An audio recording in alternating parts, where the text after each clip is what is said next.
soon. Secretary of State Rubio says the current government in Havana incapable of addressing Cuba's economic problems. Townhall.com.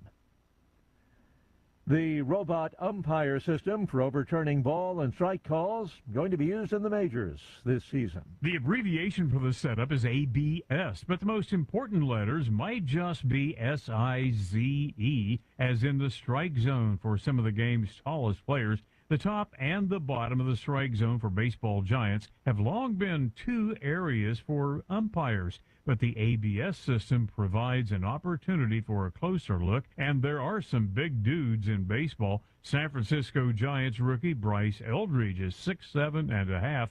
The Yankees' Aaron Judge stands 6'7", but many swear he's closer to 6'9". Jason Walker reporting. Venezuela has won the World Baseball Classic for the first time, rebounding from a blown eighth-inning lead to beat the United States by a score of 3-2. More on these stories, townhall.com.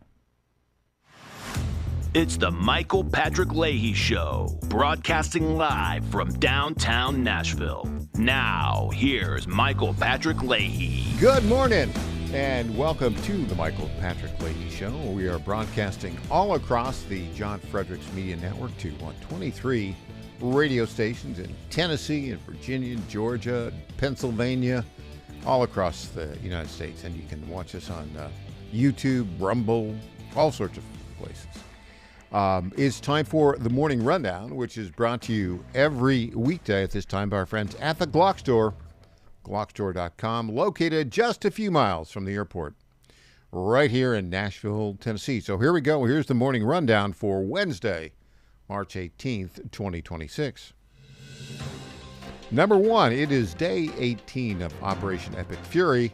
We continue to decimate Iran's ballistic missile capability. They still have got some drones running around.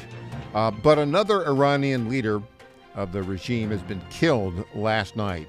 So it turns out pretty much every Iranian leader, when they poke up their head, they're not around for much longer. Number two, Donald Trump yesterday had the Prime Minister of Ireland in the Oval Office with him, and he called out the weak allies of the United States, NATO, not our war.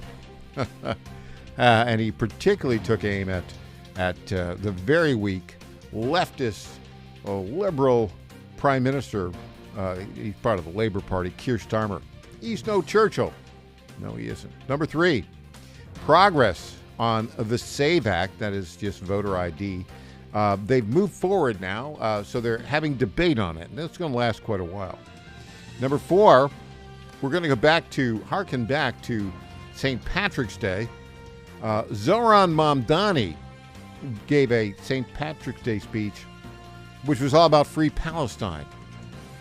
You have, what's the right word? You have appropriated my heritage, Zoran. I don't like it. We'll talk about that and more.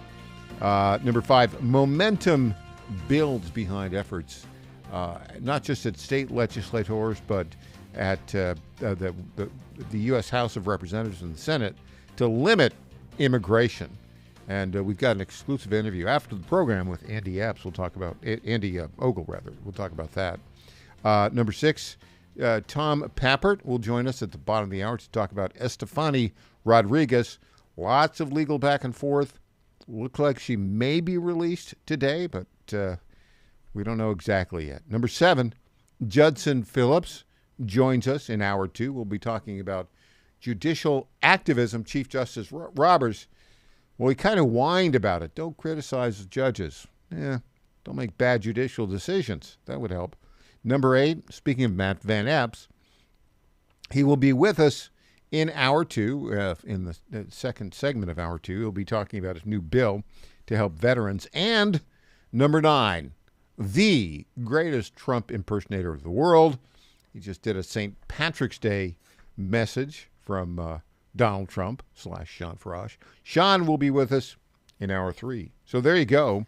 That is the Morning Rundown for Wednesday, March 18th, 2026, brought to you by our friends at the Glock Store.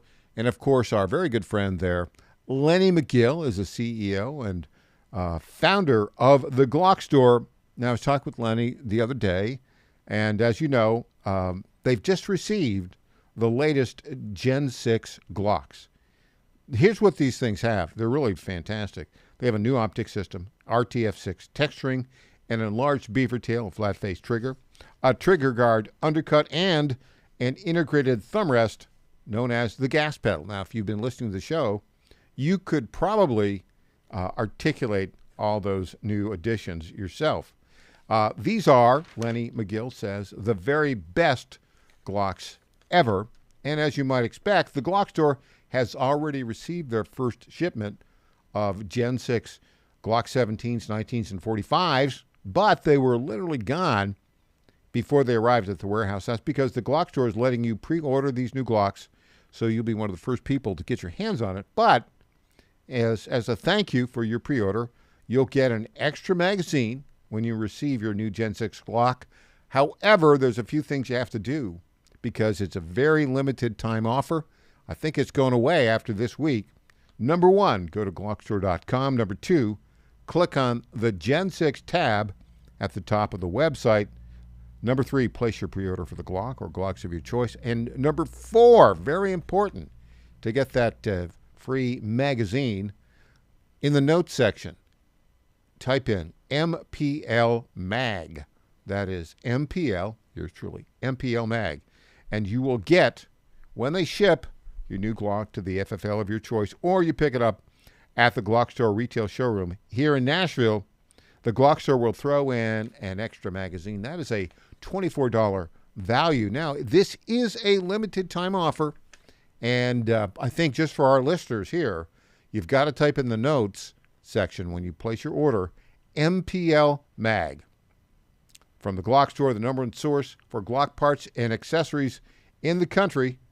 Visit GlockStore.com today. I promise you'll be glad you did. Okay, let's go to the tape, as they say. Who said that? There used to be a New York City sports broadcaster who'd say that. Let's go to the tapes. Well, tapes were, 30 years ago, but still the phrase resonates in my mind. Let's go to the video. Here's Donald Trump, the Irish Prime Minister. They call it a Tasic, I guess, was in the Oval Office yesterday. Donald Trump just trashed the weak, weaselly Prime Minister of the United Kingdom, Keir Starmer. Clip one. You see that man right there? You know who that is? Churchill. That's the late, great Winston Churchill. And Barack Hussein Obama did not want his bust in this office. Did you know that? And Barack Hussein Obama sent that bust back to England. They didn't want it. And when I came in, I was asked if I wanted it. I said, absolutely, I want it.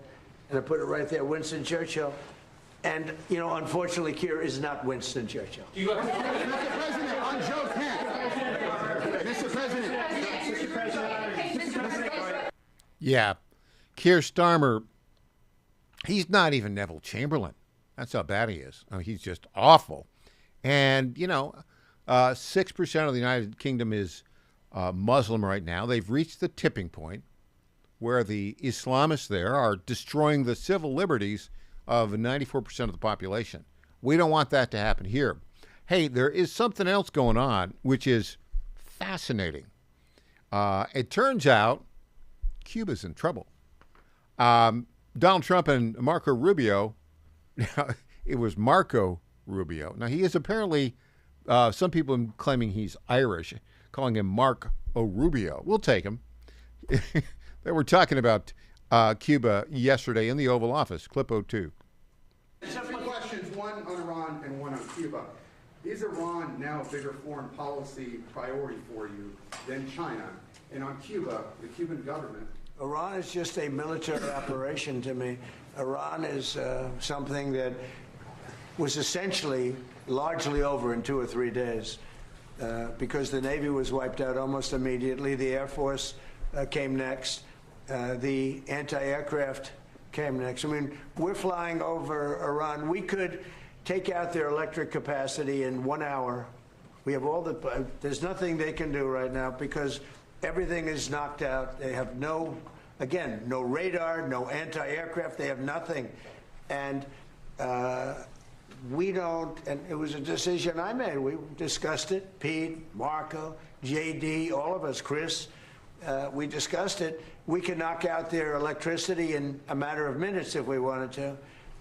There's nothing they can do about it. We can knock out their oil in Carg Island. The only thing we didn't take down was their oil, because if we knock out, I call them the pipes, very complex.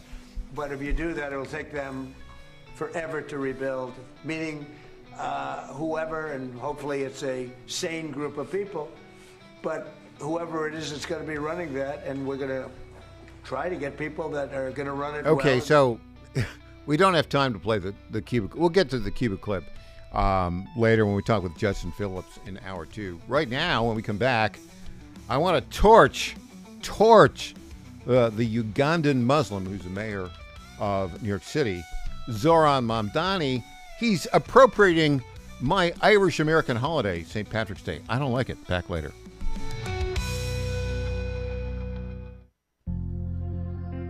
Ponder this.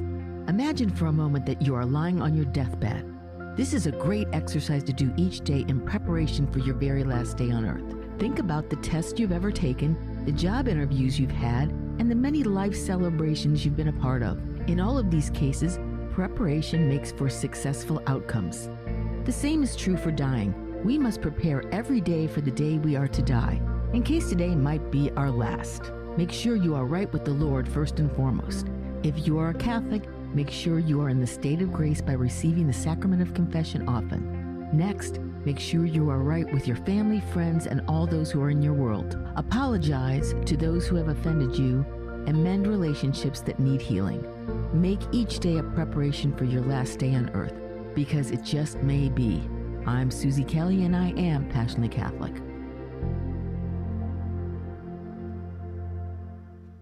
Washington is wasting $500 million every year on a federal supervision system that doesn't work. Probation officers are overwhelmed. Resources are going to people who pose zero threat, while actual dangerous individuals slip through the cracks. The Safer Supervision Act stops the waste and refocuses every dollar on protecting families from harm. President Trump's own pollster found about 80% of Trump voters want this fixed. It's time for Congress to get this done. Stop the waste. Protect our communities. Visit safersupervision.com. Paid for by the Reform Action Fund.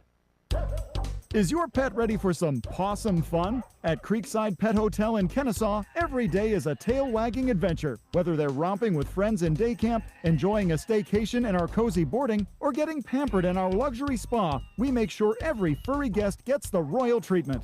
Happy pets, wagging tails, and the best care. What more could they ask for?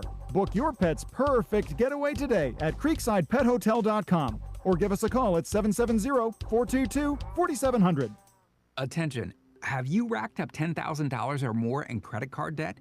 Are you barely getting by making minimum payments? With credit card debt reaching all-time highs, National Debt Relief is notifying consumers about significant debt relief options currently being made available to help those with overwhelming credit card debt.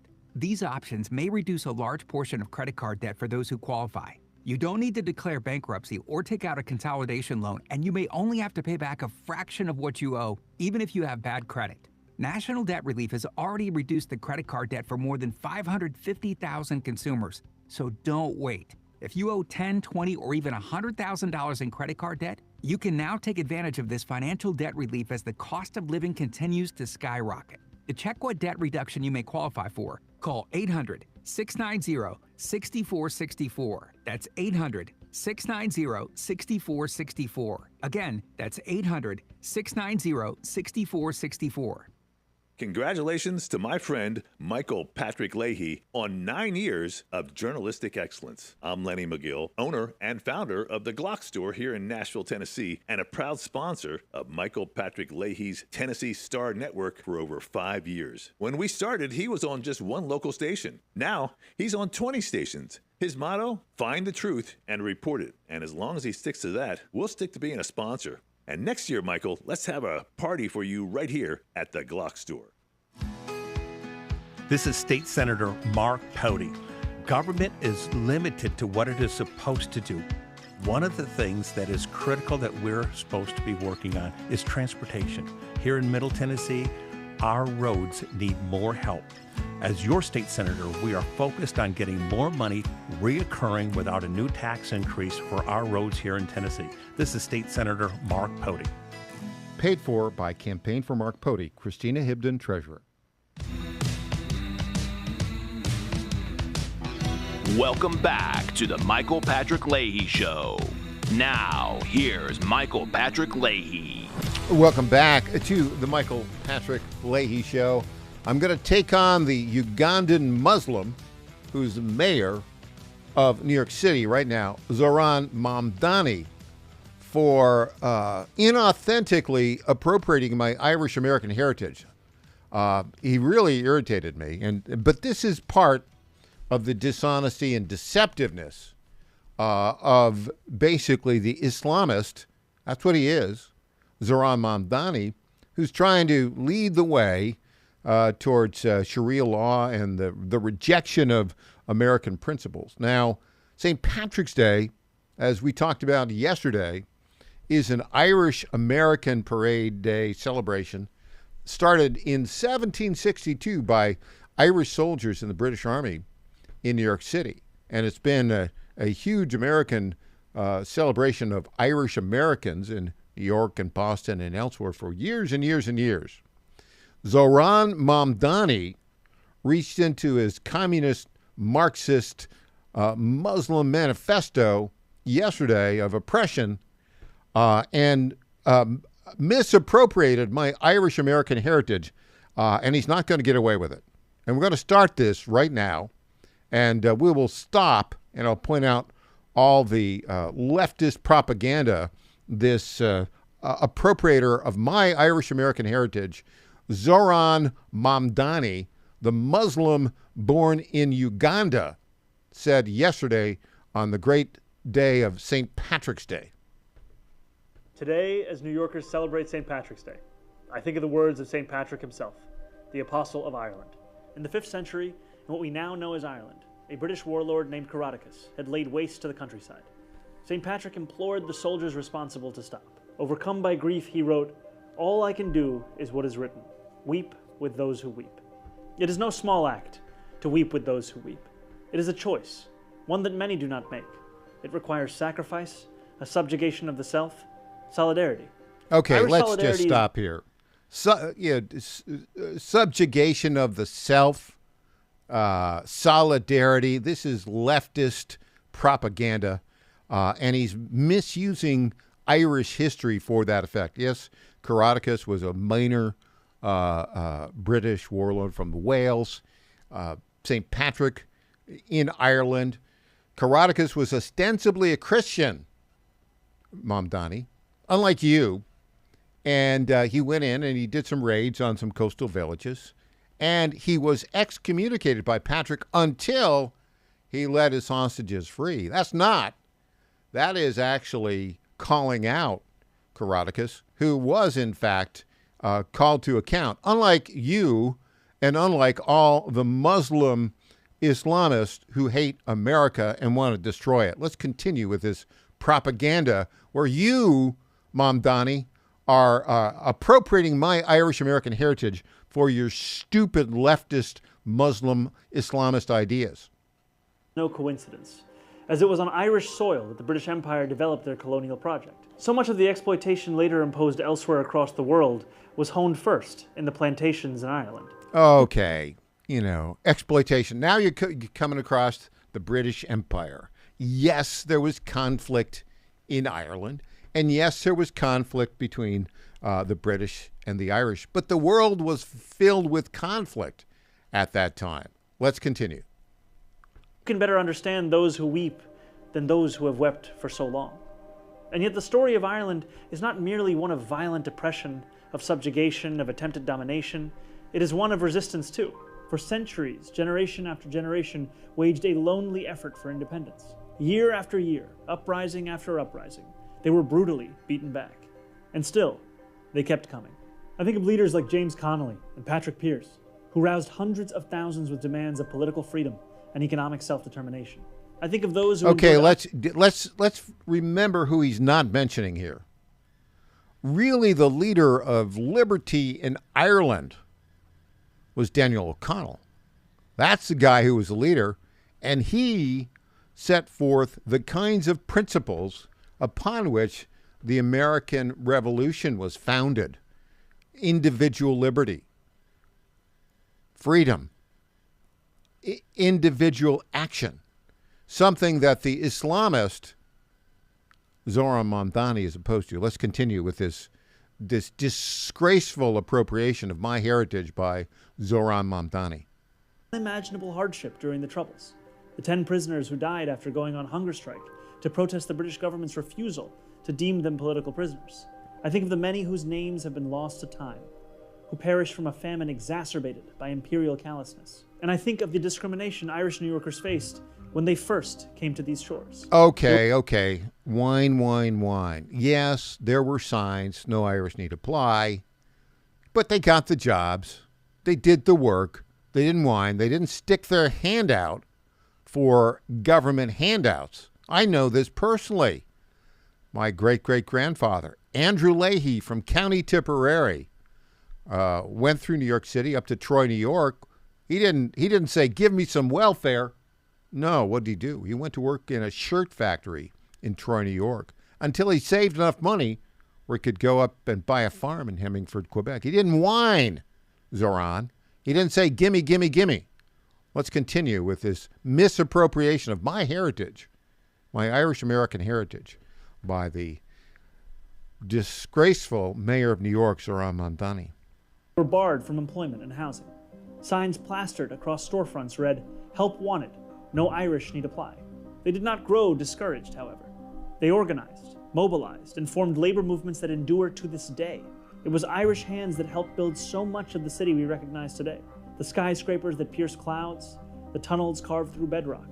If solidarity has so often been withheld from the Irish, it has never been withheld by the Irish. Okay, let's just say, this business of solidarity and the Irish are independent. Irish are hard-headed. I know this because my grandfather was the hardest-headed, independent person I've ever met, and his background was entirely Irish. Irish-American, Irish-Canadian. Let's keep rolling. An Irish diplomat named Roger Casement helped to expose the barbarism of Belgian King Leopold II in the Congo Free State. After Okay, so there we're going after the barbarism of those terrible Europeans. You know, historical revisionism from Zoran Mamdani. Let's keep rolling. Market workers went on a 3-year strike to protest apartheid. The Irish government banned the import of South African goods. The first complete Okay, let me stop this. Okay, now he's getting to the point where the Irish government's gone woke and leftist.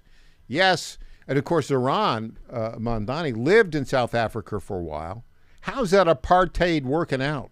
How's getting rid of that working out in South Africa? What's going on down there? Whose individual liberties are being crushed right now? Yeah, white South African farmers being killed by the regime there. Okay, so let's continue now. Now he's gone to the point where the Irish government's gone woke. Let's continue. By a Western government. And in 1980, Ireland was the first EEC nation to call for a Palestinian state. For years afterwards. Okay, I can't take it anymore. They're calling for a free Palestinian state. He's doing the Palestinian, free Palestine effort from the river to the sea, which means they want to wipe out Israel. What he's pointing out is the following. I talked about this yesterday. The leadership of Ireland has been taken over by woke, weak leftists. And Zoran Mamdani is a leftist. And he's trying to crush the independent spirit of Americans. It's not going to happen. And, Zoran, you're not taking my heritage. My Irish-American heritage recognizes St. Patrick for what he was. And that is a strong Christian leader. And that is what our country is about. It's not about Islamism. All right, let's go. We've got a little bit of talk about immigration. That's enough of Zoran Mamdani. We'll talk a little bit more with him about him when Sean Farash comes in. Do we have time to get started on Victor Davis Hanson? Let's do a little bit of Victor Davis Hanson here. It used to be in the United States that immigrants were our great strength. Think of Silicon Valley. I mean, Tesla, SpaceX, eBay. I could go down the list. They're all created by these wonderful legal immigrants. But that's changing. We had the synagogue attempt by a Lebanese naturalized citizen, and he had ties with Hezbollah. He tries to drive his car into a synagogue in Michigan and kill people. And the question is, why do they do that? Maybe a better rephrasing it would be, why don't they do it?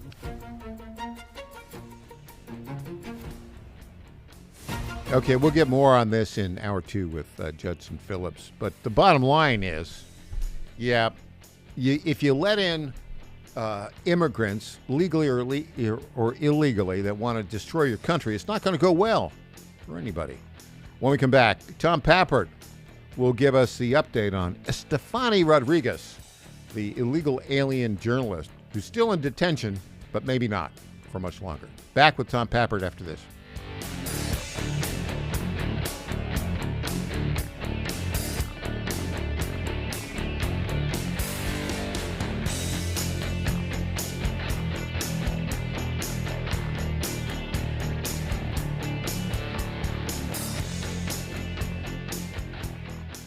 Now more than ever, it's imperative to support companies that share our conservative values. That's why I can't be more excited to tell you that I've switched my family to Patriot Mobile. Patriot Mobile is America's only Christian conservative wireless provider. When you switch to Patriot Mobile, you shift your support away from the leftist, woke, progressive agendas of Big Mobile. Patriot Mobile's wireless service works perfectly and seamlessly as you go about your lives with exceptional nationwide coverage that uses the same towers the main carriers use. Patriot Mobile donates a portion of every dollar earned to causes you care about, to organizations that fight for religious freedom, First and Second Amendments, sanctity of life, and the needs of veterans and first responders. Patriot Mobile has plans to fit any budget, along with great discounts for our veterans and first responder heroes, as well as multi-line users. Switching is easy. Just go to patriotmobile.com/Godzilla or call their U.S.-based customer service team, 972-PATRIOT. That's 972-728-7468. Use offer code Godzilla for free activation. Right now, union label legislators in Richmond are pushing to impose union monopoly bargaining on all Virginia state and local government workers. Unbelievable. That will cost taxpayers billions while reducing state and local government's flexibility to deliver services to constituents efficiently. In fact, years ago, the Heritage Foundation, they found that government monopoly bargaining in a state cost a family of 4 $3,000 in increased taxes per year. Let that sink in. $3,000 a year. Tell your legislators and Governor Spanberger in Virginia to oppose union monopoly bargaining over state and local government workers. Protect yourself, protect your paycheck, protect your money. Sign the petition. Go to VirginiaRightToWork.com. That's VirginiaRightToWork.com. VirginiaRightToWork.com. VirginiaRightToWork.com. This message paid for by the National Right to Work Committee. End the madness. When you're learning something new, experience matters. At Lifestyles Unlimited, we've spent over 30 years teaching people how real estate investing works and how to build income with a clear, step-by-step strategy. Our program is designed to help you learn what to do, why it works, and how to take action at your own pace. Join today for just $297, a 60% savings off the regular price. Text radio to 88007. That's RADIO to 88007. Presented by Lifestyles Unlimited. Is your pet ready for some pawsome fun? At Creekside Pet Hotel in Kennesaw, every day is a tail-wagging adventure. Whether they're romping with friends in day camp, enjoying a staycation in our cozy boarding, or getting pampered in our luxury spa, we make sure every furry guest gets the royal treatment. Happy pets, wagging tails, and the best care. What more could they ask for? Book your pet's perfect getaway today at CreeksidePetHotel.com or give us a call at 770-422-4700. My fellow Americans, I have to tell you about my good friends at D.T. McCall & Sons. They have furniture and appliances and a lot more. They've been family-owned in Middle Tennessee for over 100 years, and they're not going to rip you off. No hidden charges, no delivery charges, no charges for all of the crazy things. These are sick people at the lumber yards. These are very sick people. They charge you for cords and hoses and haul off. They charge you for all of these things. They call them hidden charges. It's the type of surprise that you don't want to see. It's like an October surprise, but it's worse. D.T. McCall & Sons, they're not going to do that. They're great people. They're going to give you a great deal. With locations in Lebanon, Carthage, Lafayette, Cookeville, and Franklin, D.T. McCall & Sons will give you the deal of your life. Check them out today or go to dtmccalls.com. Impersonator not endorsed by Donald Trump. Welcome back to the Michael Patrick Leahy Show. Now, here's Michael Patrick Leahy. Welcome back to the Michael Patrick Leahy Show. We are joined now on our Zoom Newsmaker line by our lead political reporter at the Tennessee Star and the Star News Network, also the winner of the Dow Prize for Best Local Journalism in the country, along with yours truly and Christina Botteri, the one, the only Tom Pappert. Good morning, Tom. Good morning, Michael. Well, the beat goes on. Estefany Rodriguez Flores. Set the stage for this and tell us kind of where we stand now. Why was she detained? What was the hearing on Monday about before an immigration judge? What was the hearing yesterday about before a federal district court judge here in Middle Tennessee? Yes, Estefany Rodriguez Flores. Well, unlike Kilmar Abrego Garcia, we might actually be able to report the end of this story in the near future, Michael. This is the Colombian journalist, entered the United States on a tourism visa in 2021, filed an asylum petition, but has remained illegally in the United States ever since, according to the Department of Homeland Security. She was arrested on March 4th and detained by ICE after she allegedly, according to ICE and according to DHS, failed to meet with ICE on 2 separate occasions. She was sent 2 letters, one in January, one in February, and requested to appear. She blamed Winter Storm Fern for the first one. The second one, she claims that her lawyer and her husband went to ICE and they had no idea who she was or why she would possibly have a meeting, and so that one was apparently canceled, according to her. On Monday, she had a bond hearing in a U.S. immigration court in Louisiana. She was granted a $10,000 bond, but it's being reported that the court in Tennessee, federal court in Tennessee, was told yesterday that that bond was not appealed, but rather ICE put in a 24-hour hold by notifying the court that they may appeal. No appeal has since been filed. That's what we were told on Tuesday by a U.S.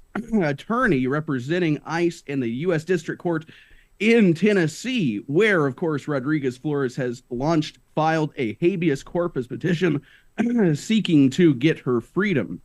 The hearing ended yesterday with the prosecutors and Rodriguez Flores attorneys essentially disagreeing about what happened on Monday.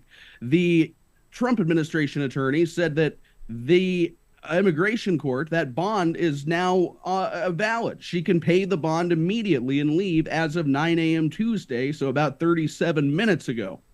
That has yet to be reported whether that's happened yet or not, but there is a status conference set for 4 p.m. today when the judge is going to hear the outcome of this bond, and we will find out whether this young lady is once again free, perhaps with an ankle monitor or other conditions, and if the habeas corpus petition might be tossed as a result. So heads are spinning as you've... Now, what exactly is going on here? Because it's very complex. All of these immigration cases are very complex, and of course the plan of the left is to make it harder than ever to deport an illegal alien and throw up all these sorts of legal roadblocks. But in this particular case, it looks like she may be released today because the immigration judge did grant her a $10,000 bond.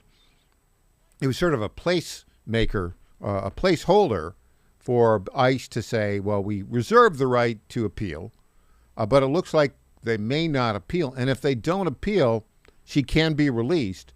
Wouldn't that make the request for habeas corpus before the Middle Tennessee District Court, Eli Richardson, a Trump appointee, wouldn't that make that moot, that is, no longer an issue?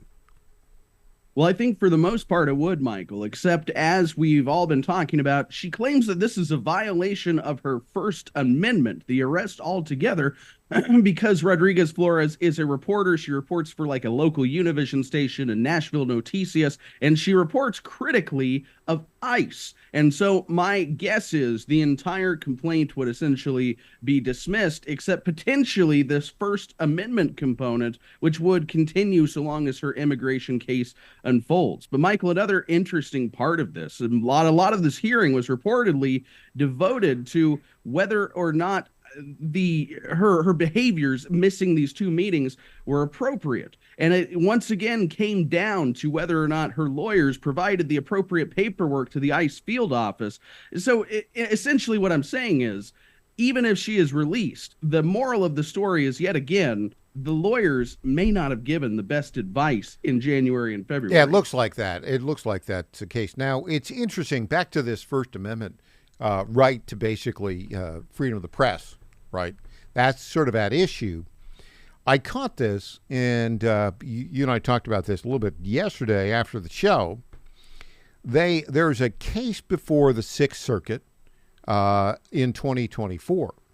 It's called OPAWL v. Yost, OPAL, some group, I guess. And it was a First Amendment case. It was cited by her attorneys that said, well, you know, everybody here who is resident in America, whether they're legal or illegal, has a First Amendment case, First Amendment right. However, the exact quote from the Sixth Circuit decision in 2024 at the U.S. Attorney's Office pointed out was quite different. Let me read this to you. Quote, this is from a 2024 Sixth Circuit decision. Now, Sixth Circuit matters because, you know, here in Tennessee, the federal courts, the good law is a decision of the Sixth Circuit Court applies in federal court in Middle Tennessee if it's not been successfully appealed to the Supreme Court, and very few make it to the Supreme Court. The Sixth Circuit is the good law for the four states that make up the Sixth Circuit, and kind of an odd combination of states: Tennessee, Kentucky, Ohio, and Michigan, because, you know, Tennessee has so much in common with Michigan.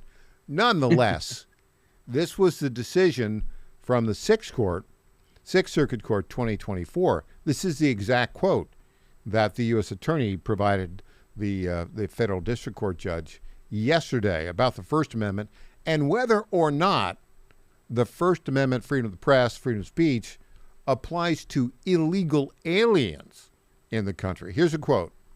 Quote, lawful permanent residents have First Amendment rights. The Supreme Court has long held that freedom of speech and press is accorded aliens residing in this country. Now, that was quoting the Sixth Circuit quoted a case, Bridges v. Wixon, from 1945 on that matter. The key element here is lawful permanent residence. That's how the Sixth Circuit interpreted this 1945 case, which is kind of interesting in itself. But here's what they said. Petitioner, that would be Estefany Rodriguez Flores, is not a lawful permanent resident, and thus the Sixth Circuit precedent in 2024 called OPAL is inapplicable. Petitioner, that's Rodriguez, cites no authority that the United States Supreme Court has ever explicitly ruled that undocumented immigrants or illegal aliens have protections under the First Amendment. Neither history nor precedent indicates that the First Amendment definitively applies to illegal aliens. How about that? It's really impressive, some of the filings that you get under the Trump administration. And of course, in the Middle District of Tennessee, with the exceptional federal attorneys that have been brought in by the Trump administration. But I think that this is a moment for conservatives to almost pat themselves on the back, because this habeas corpus petition was filed by Rodriguez Flores after, again, she missed 2 meetings and her lawyer reportedly advised her to miss the second one.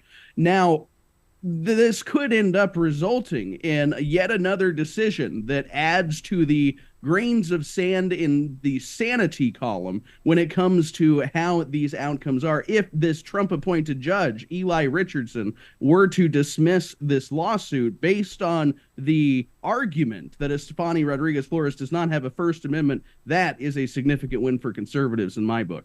Yeah, I think, this case, the Supreme Court did have a ruling on a case called Bridges v. Wixon. It's very interesting. So Harry Bridges was a non-citizen from Australia. He entered the U.S. in 1920. He became a longshoreman and labor organizer. In 1938, deportation proceedings were initiated against him on grounds, wait for it, that he was or had been a member of the Communist Party. Which advocated for the overthrow of the U.S. government by force or violence. And basically, it ended up where the guy was allowed to stay, but it looks like he was allowed to stay because he was, quote, a lawful permanent resident. How about that? It looks like our immigration policy has been messed up for some time. But again, the difference here being that Estefany Rodriguez-Flores is not a lawful permanent resident. She could become one because she's married a U.S. citizen about, a month and a half ago, and now she has applied for a green card. But as it stands, she is an illegal immigrant with a pending asylum case and now a pending deportation case and a bond, potentially. We shall find out soon. Yeah, we really will. My guess is she'll probably get released today or tomorrow. And I think the judge has got some pretty good common sense. And I think what the judge is going to rule, Tom, is that she is, that the case is moot. Your thoughts on that, Tom Peppert? Well, I think it's the only option. And I think that is what the judge pretty much signaled yesterday when the hearing concluded without a decision. He said the factual record of the case needs to be developed. And again, today they're going to have a status conference call, not even appearing in the courtroom. They're going to have a phone call. And I'm guessing it's going to be a quick phone call in which the judge says, is she out? And the defense attorneys say, she's out, and the case goes away. Well, as always, Tom Peppert, your reporting on this issue is indeed national award winning. Stick around with us. There's stuff going on at a very hurried pace in the Tennessee General Assembly, and you'll give us a report on that after the break. He's Tom Peppert. I'm Michael Patrick Leahy. The website, TennesseeStar.com. TennesseeStar.com. Back after this.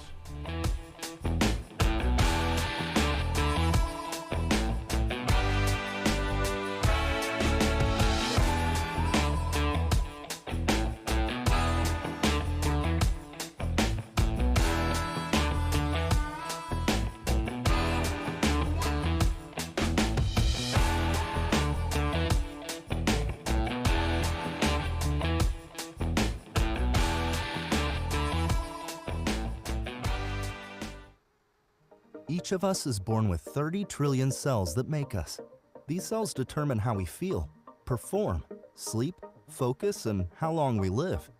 And to live our best life, all we have to do is feed our cells properly. But most supplements don't reach our cells, keeping us from reaching our full potential. Make every cell count with Healthy Cell. Founded with a mission to empower people to take control of their own health at the most fundamental level, the cell.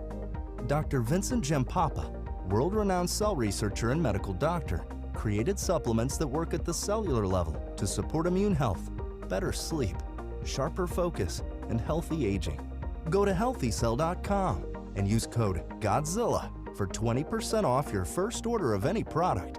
That's healthycell.com, HEALTHYCELL, and use code GODZILLA for 20% off. Did you ever stop and think, why do the wealthy pay less taxes than we do? One reason, they take full advantage of the IRS tax code. Today's tax code is over 2 million pages. Who can read that? Remember the 2016 debate with Hillary Clinton? When asked why he doesn't pay more taxes, President Trump had the perfect answer. He said, if you don't like the current tax code, change it.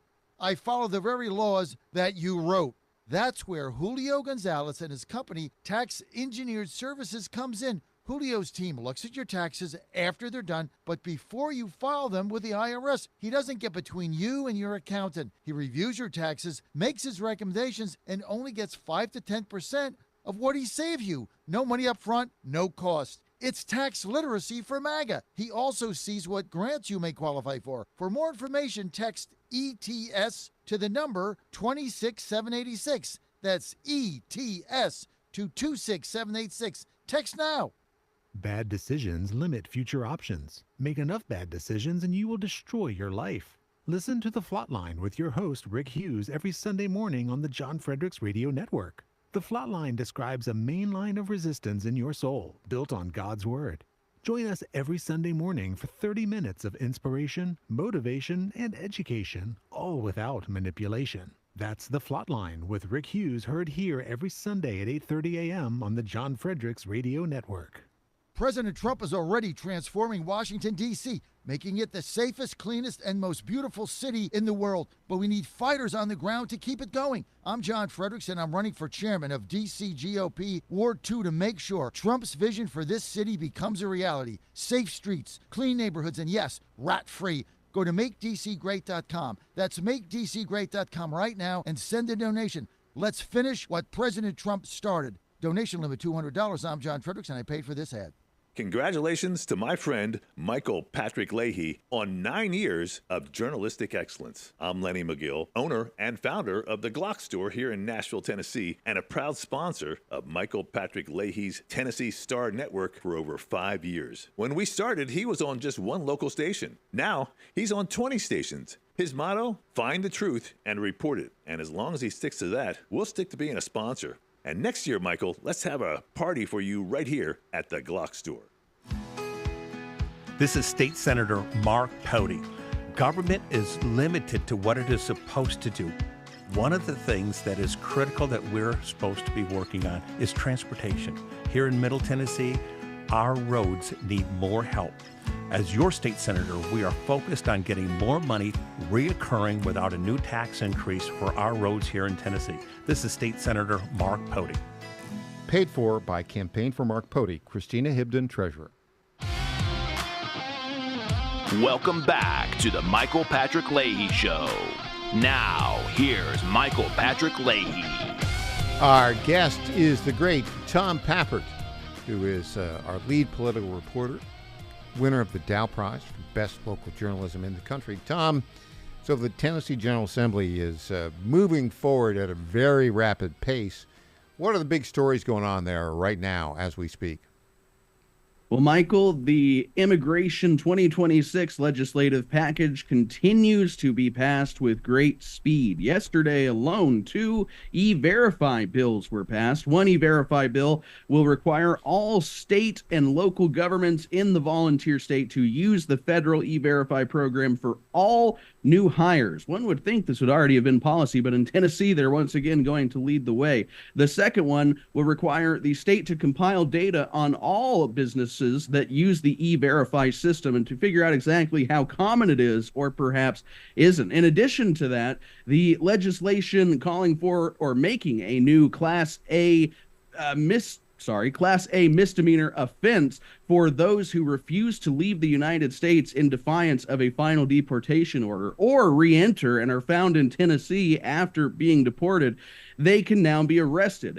Once this is signed by the governor, I should say, it's been passed by the House and Senate, they can be arrested, sent to ICE, referred to ICE, and then once again deported from the country. Lawmakers additionally passed House Bill 793. This is the long-standing attempt to change how illegal immigrants work in Tennessee schools, or rather attend Tennessee schools. Initially, this was going to allow schools to either charge tuition or deny enrollment altogether. As passed in now both the House and the Senate, this legislation would instead merely track anonymous data about citizenship status of students, then report it to state officials so they can move forward with additional legislation. There's a little bit of a conflict there. The House put in an amendment at relatively the last minute. So now it's gone back to the Senate. The Senate will determine whether they will concur with these changes or send it back to the House for additional review. But it looks like after nearly 2 years, this legislation is going to be passed. So let's take a look at this, Tom. So are you telling me that if Governor Bill Lee passes this law, any illegal alien who is detained for whatever reason, traffic stop, etc., in the state of Tennessee, if it is discovered that they are an illegal alien without any proper authorization to be here, that is a misdemeanor. They can be arrested for that misdemeanor, and after they've been arrested and processed here, they will be immediately turned over to ICE. Do I have that right? There's a slight caveat, but I think it's an important one, and it's going to make this law have a lot of teeth. That is somebody who already has a final order of deportation. And I'll give you one example of somebody who this would have accounted for or mattered to. That is Kilmar Abrego Garcia. Remember, when he was pulled over in November 2022, he had a final order of deportation. Now, he had the withholding of removal addendum on that, but he was ordered to remove the country at that point. He could have been arrested for a Class A misdemeanor, brought to the county jail, and then ICE would have had to decide what to do with him. And those 9 people whose identities we may never know would have maybe been able to get some help that night instead of they would have also being smuggled. But they were illegals as well, right? Right. But we don't know whether or not they had final removal orders on their file or not. This legislation, as I understand it, would be for people who have already been ordered to leave the United States and have either remained and been found in Tennessee or been deported, then re-entered and been found in Tennessee. Interesting. So what will happen with an illegal alien who's charged with a misdemeanor but doesn't have a final order for deportation? Well, now, Michael, more legislation is making its way through the General Assembly. I think we might actually have an answer on whether this is going to pass. It's probably going to be yes, but when it's going to pass, it might be this week. There's legislation that all Tennessee law enforcement agencies would have to join or enter into a 287G agreement with ICE. That allows them to perform some immigration tasks. So once that passes and becomes law, if an illegal immigrant is found, say, just going 10 miles over the speed limit, determined to be an illegal immigrant, that is when they would be detained and then referred to ICE, who could detain them for further immigration proceedings. Again, Immigration 2026, Tennessee is becoming a national model. Yeah, it is. Will Governor Bill Lee sign this bill, you think? Oh, absolutely. I have zero doubts in my mind whatsoever. Now I think the governor realizes he's created, after sort of a slow when it comes to education and now immigration. I don't think the governor is going to mess that up here this close to the finish line. Well, also, the way it works in the state of Tennessee, really, if the state legislature chooses to override the veto of the governor, in Tennessee, you only need a majority in each house. And since Republicans have 2/3 supermajority in each house, I don't know if there's ever been any veto that Governor Lee has signed that has not been overridden. So that's the practicality of it. Tom Pappert, thanks so much for joining us today. Really appreciate it. Always a pleasure, Michael. All right, we'll have more when we get back. I'm Michael Patrick Leahy.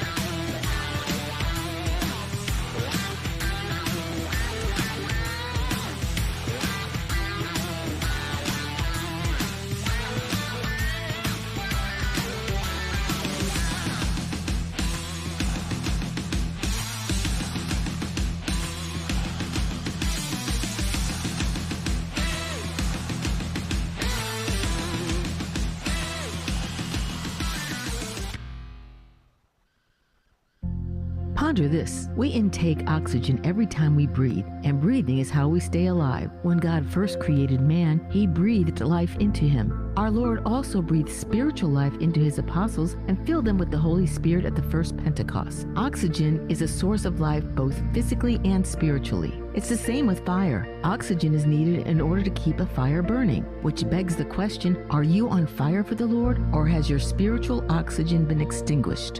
To answer this, we must go to the source. The source of our spiritual oxygen is the Lord himself. Without him, there is no life within us. Those are his words, not mine. We are called to tap into this life source by baptism, daily prayer, and receiving the sacraments, especially Holy Communion if you are a Catholic, in the state of grace. If we tap into this life source every day, our lives will be filled with the love of the Lord, our spiritual oxygen. I'm Susie Kelly, and I am passionately Catholic.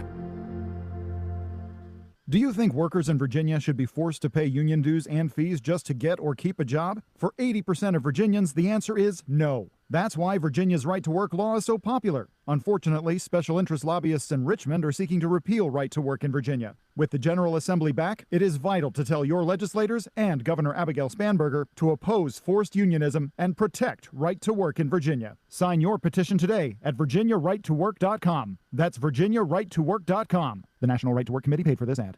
John Fredericks loves his radio and TV audience, but did you know how to follow the Godzilla of Truth wherever you go? Download the John Fredericks Radio Show app to listen live nationwide. For the daily chit-chat, Trucking the Truth, download the Getter app and join the morning fun on Getter Live from 6 to 10 a.m. Follow John Fredericks on Getter, Truth Social, or Twitter at JF Radio Show.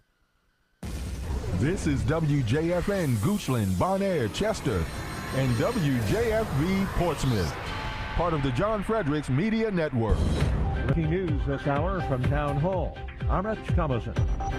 Homeland Security Secretary nominee Senator Mark Wayne Mullen is being grilled this morning by the Senate Homeland Security Committee. Also on Capitol Hill, National Intelligence Director Tulsi Gabbard. Gabbard is expected to be peppered with questions surrounding the Iran operation and her own view of the intelligence leading up to President Trump's decision to attack Iran when she appears alongside other officials before the Senate Intelligence Committee today. The hearing is the first of two on Capitol Hill this week, featuring Gabbard, FBI Director Kash Patel, and CIA Director John Ratcliffe, with the intelligence officials set to testify before the House Intelligence Panel on Thursday as part of Congress's regular oversight of the executive branch. Bernie Bennett, Washington. Thanks to Republicans, the Save America Act requiring ID and proof of citizenship to vote continues working its way through the Senate. Israel says it has killed another top Iranian official, which would be the third in 2 days. Israel's defense minister says the Iranian intelligence chief is dead. Well, some might say it's too early for this, but if you like it hot, the West is the place to be. Cities like Phoenix and Las Vegas are accustomed to triple-digit temperatures, but not in mid-March. And in San Francisco... Yeah, usually it's not this warm in March, so this is kind of a nice surprise. Excuse Jessica Ling for just wanting to soak in the warm, sunny weather at Crissy Field Beach in the Presidio. Yeah, this is very enjoyable. Thomas Jamar is visiting from Texas. I've been out here before, and it'd be like so cold, I gotta have a sweater on. Justice Ruiz was walking a small pack of dogs. Like, we go to the beach every day, and this is perfect weather. I'm Ben Thomas. Wholesale inflation staged a comeback last month. Producer prices rose 3.4%. from 1 year ago. Stocks in the red on Wall Street this morning. The Dow down 378 points. NASDAQ is off 109. More on these stories, townhall.com. Have you noticed losing weight is harder than it used to be? You're eating better and exercising, but the scale barely moves? The real problem isn't willpower, it's metabolic dysfunction. And standard dieting just makes it worse. PhD Weight Loss has helped thousands fix the root cause of stubborn weight. Take their free metabolic assessment at fixmyweightloss.com. Fixmyweightloss.com. It's quick, personalized, and shows why your body is resisting weight loss so you know exactly what to fix. Visit fixmyweightloss.com. That's fixmyweightloss.com. Hi, I'm Kirk Cameron. Is health insurance eating up your budget for 2026? If you're looking for ways to better steward your finances, consider this.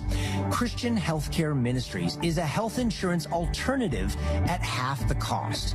As a ministry, CHM allows you to share the burden of medical bills with other believers. Join CHM today by visiting chministries.org/wellness. That's chministries.org/wellness.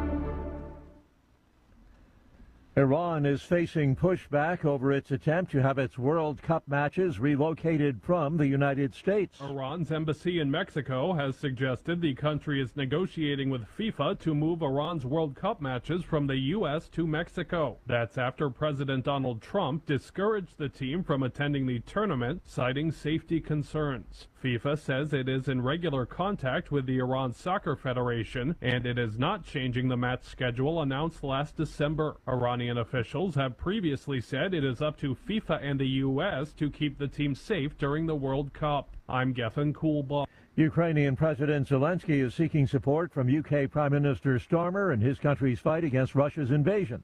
The talks between the two leaders in London come as the Iran war revives Russia's economy through increased oil revenue and could soon limit Kiev's access to vital Western air defense systems. News and analysis, townhall.com.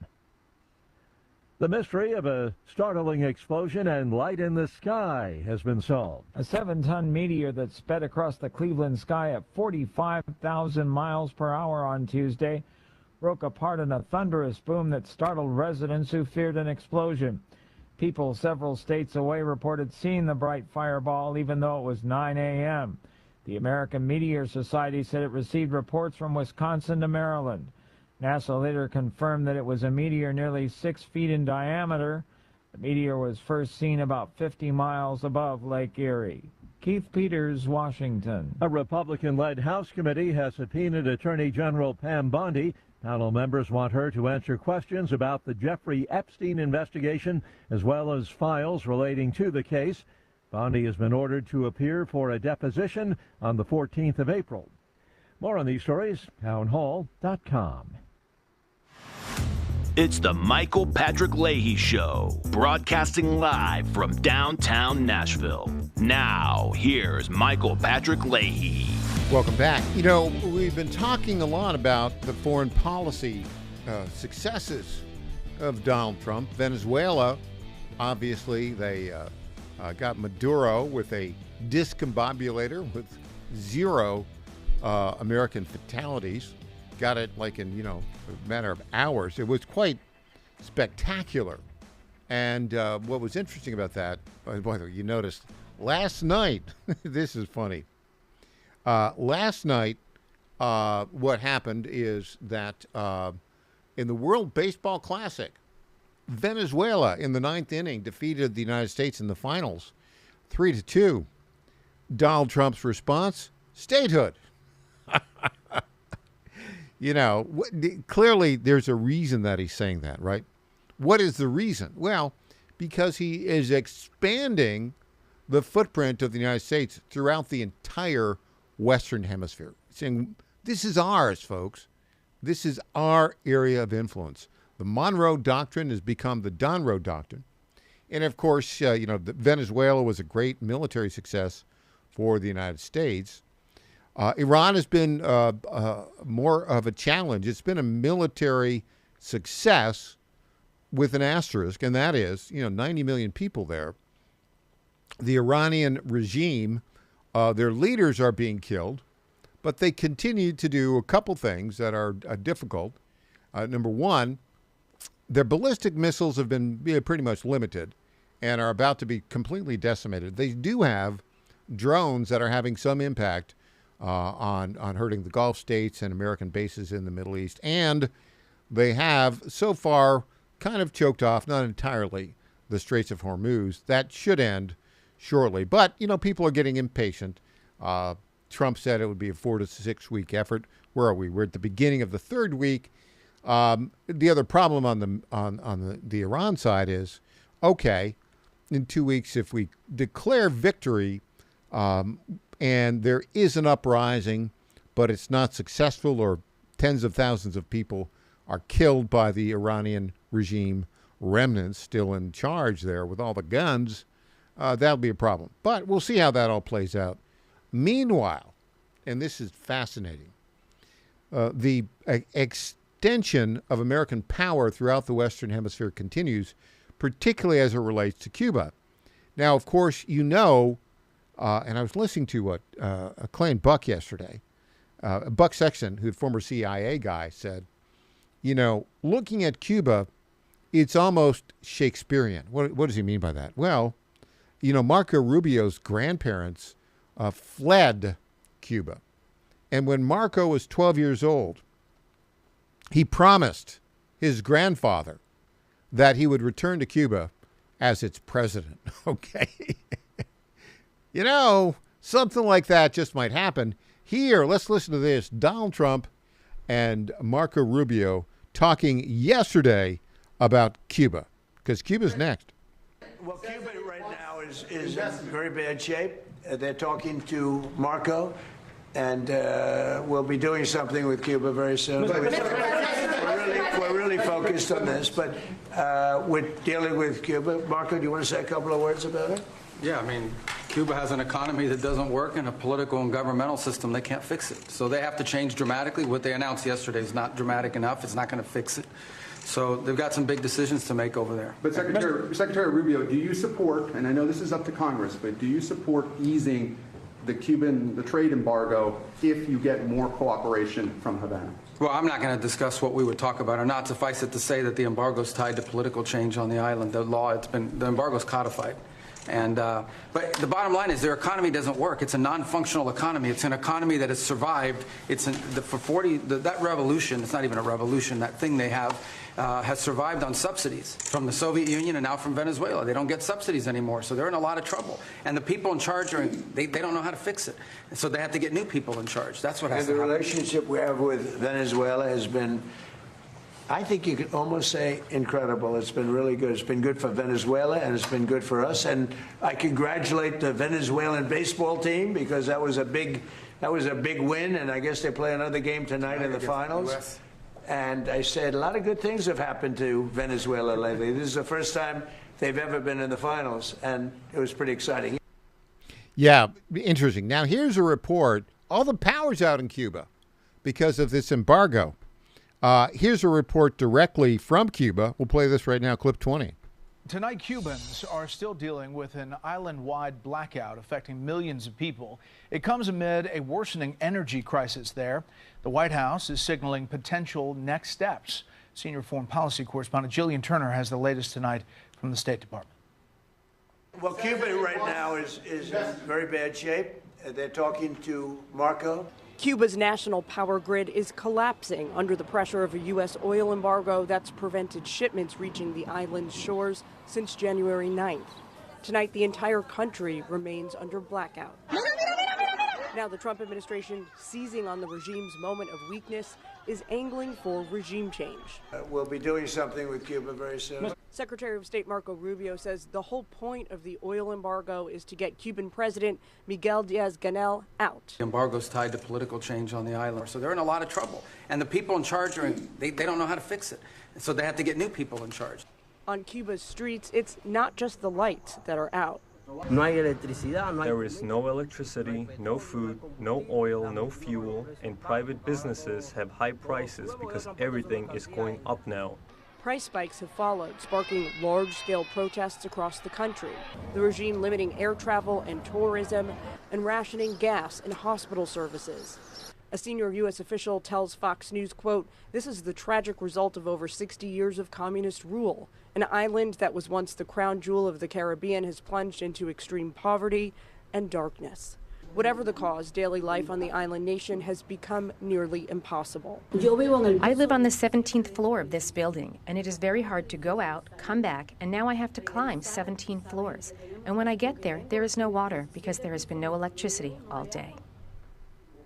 Senior officials today tell us that under existing law, there are ways for the private sector to deliver oil to Cuba's shores, but they say the regime is standing in the way of that. Also, in a policy shift, the Cuban government now says that Cuban expats around the world, including here in America, can invest in Cuba's private sector. It is not clear, though, how much of a difference that is going to make to the collapsing economy right now. Yeah, there are a couple things about this.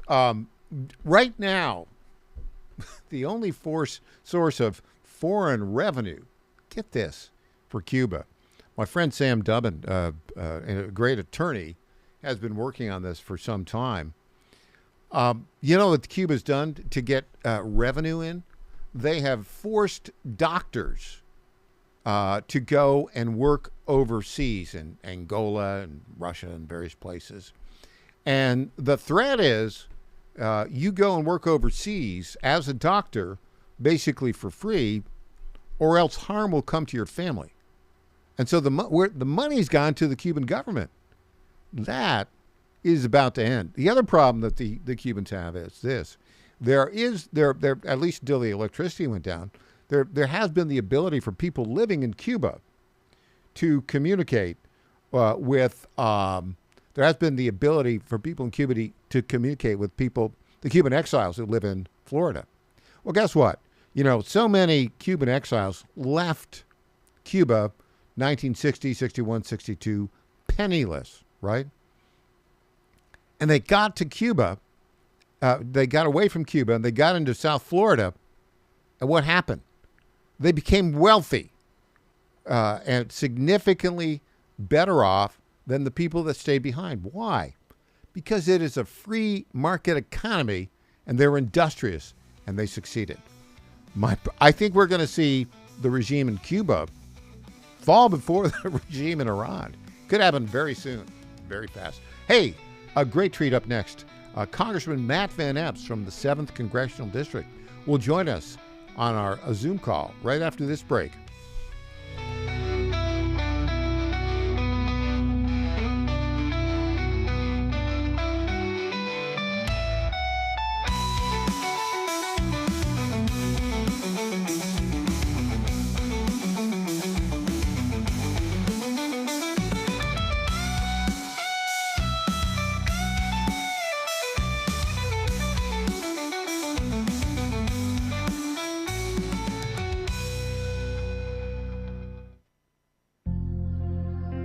Ponder this.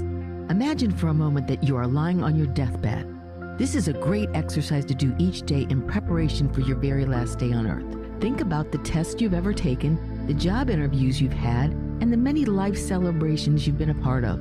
In all of these cases, preparation makes for successful outcomes. Let's prepare every day for the day we are to die, in case today might be our last. Make sure you are right with the Lord first and foremost. If you are a Catholic, make sure you are in the state of grace by receiving the sacrament of confession often. Next, make sure you are right with your family, friends, and all those who are in your world. Apologize to those who have offended you and mend relationships that need healing. Make each day a preparation for your last day on earth, because it just may be. I'm Susie Kelly, and I am passionately Catholic.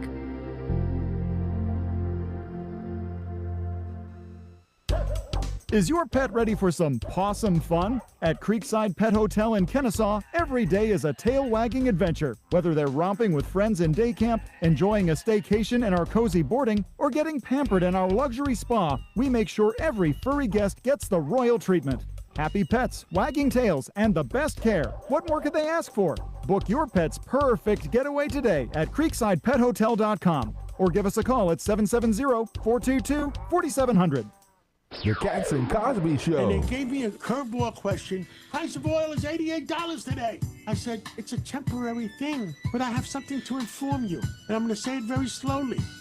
Under President Biden, the price of oil was $80, $90, $100 for 4 years. Under President Trump, maybe it's going to be $80 for 1 month. Cats and Cosby, 5 Eastern, 4 Central on the John Fredericks Media Network. Did I say it slowly enough to everybody understand? I love that. Washington is wasting $500 million every year on a federal supervision system that doesn't work. Probation officers are overwhelmed. Resources are going to people who pose zero threat, while actual dangerous individuals slip through the cracks. The Safer Supervision Act stops the waste and refocuses every dollar on protecting families from harm. President Trump's own pollster found about 80% of Trump voters want this fixed. It's time for Congress to get this done. Stop the waste. Protect our communities. Visit safersupervision.com. Paid for by the Reform Action Fund. What happens in Virginia doesn't stay in Virginia. It influences policy and policymakers nationwide. The VirginiaStar.com shines a light on the issues in VA that become issues for the USA, with insightful commentary that gets to the fact of the matter. The VirginiaStar.com is your source of wisdom and truth, locally, statewide, and nationally. Log on today and every day. The VirginiaStar.com. The VirginiaStar.com.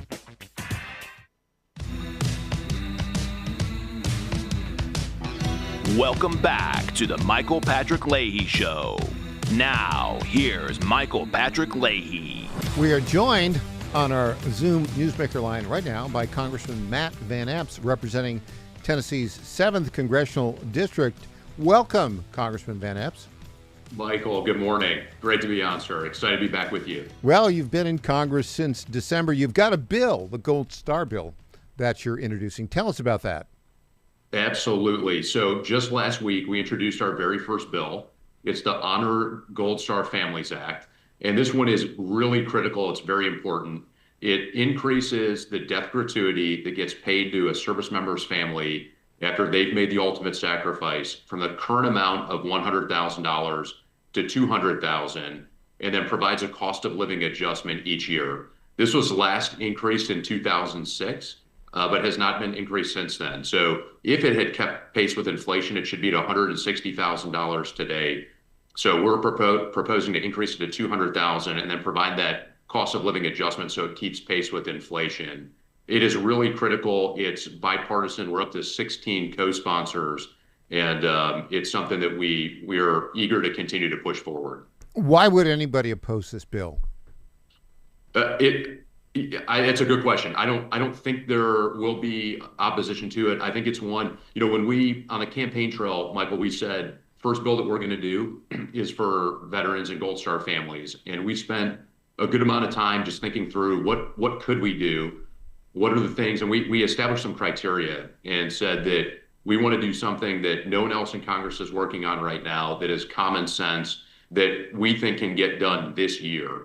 And that's this bill. We've been honored to have it endorsed by the Gold Star mothers and the Gold Star wives. We met with them here in D.C., and we have broad support. It's being co-led by Jen Kiggins, who's a Republican out of Virginia, and then by Representative Takuda out of Hawaii, who's a Democrat. And it's common sense. We think we should get this done. One of the other really critical provisions in this is that we propose to make it retroactive to January 1st of this year, so that we cover the families who are going through the hardest time in their lives right now with their service members being killed in Operation Epic Fury. You answered the question I was about to ask. So I think, look, what are the prospects of this? Is it going before it would? Walk us through the steps it has to go through. Yeah, and so we're hopeful that this gets done as a standalone bill. That's our objective, where it will the committee that has jurisdiction over this is the House Armed Services Committee, and specifically the Military Personnel Subcommittee there. And I don't sit on that committee, but that's who has jurisdiction over. You don't sit on armed services?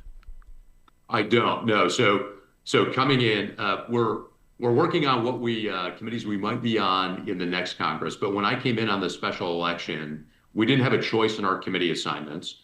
And we were assigned to Homeland Security and Science, Space, and Technology, which are two great committees. Oh, that's right. It was Homeland Security. It was a good committee for you. Okay, so who's going to sponsor this in the Senate? Well, we're working on that right now too. We would love a companion bill. I think there is going to be broad interest in it, and so we're working on that. And it will go from House Armed Services. We'd like it to be done as a standalone, that what has become just a suspension bill that gets voted on the House floor.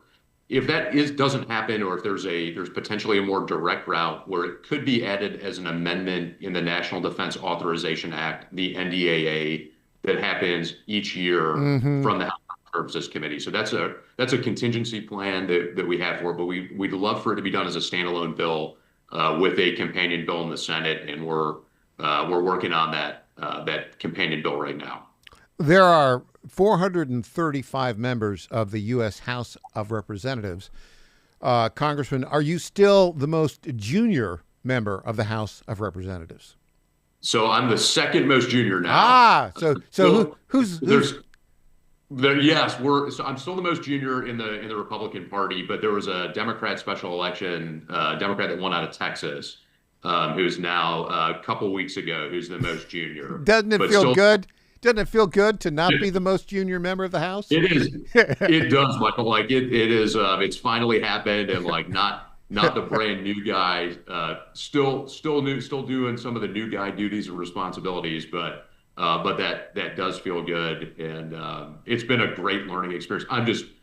I'm so humbled and honored to be here, and so grateful for everyone that sent me from the Tennessee 7th Congressional District, for your viewers who have been so supportive, and just it's never lost on me walking into the building every day, seeing the Capitol in the background, being on the House floor.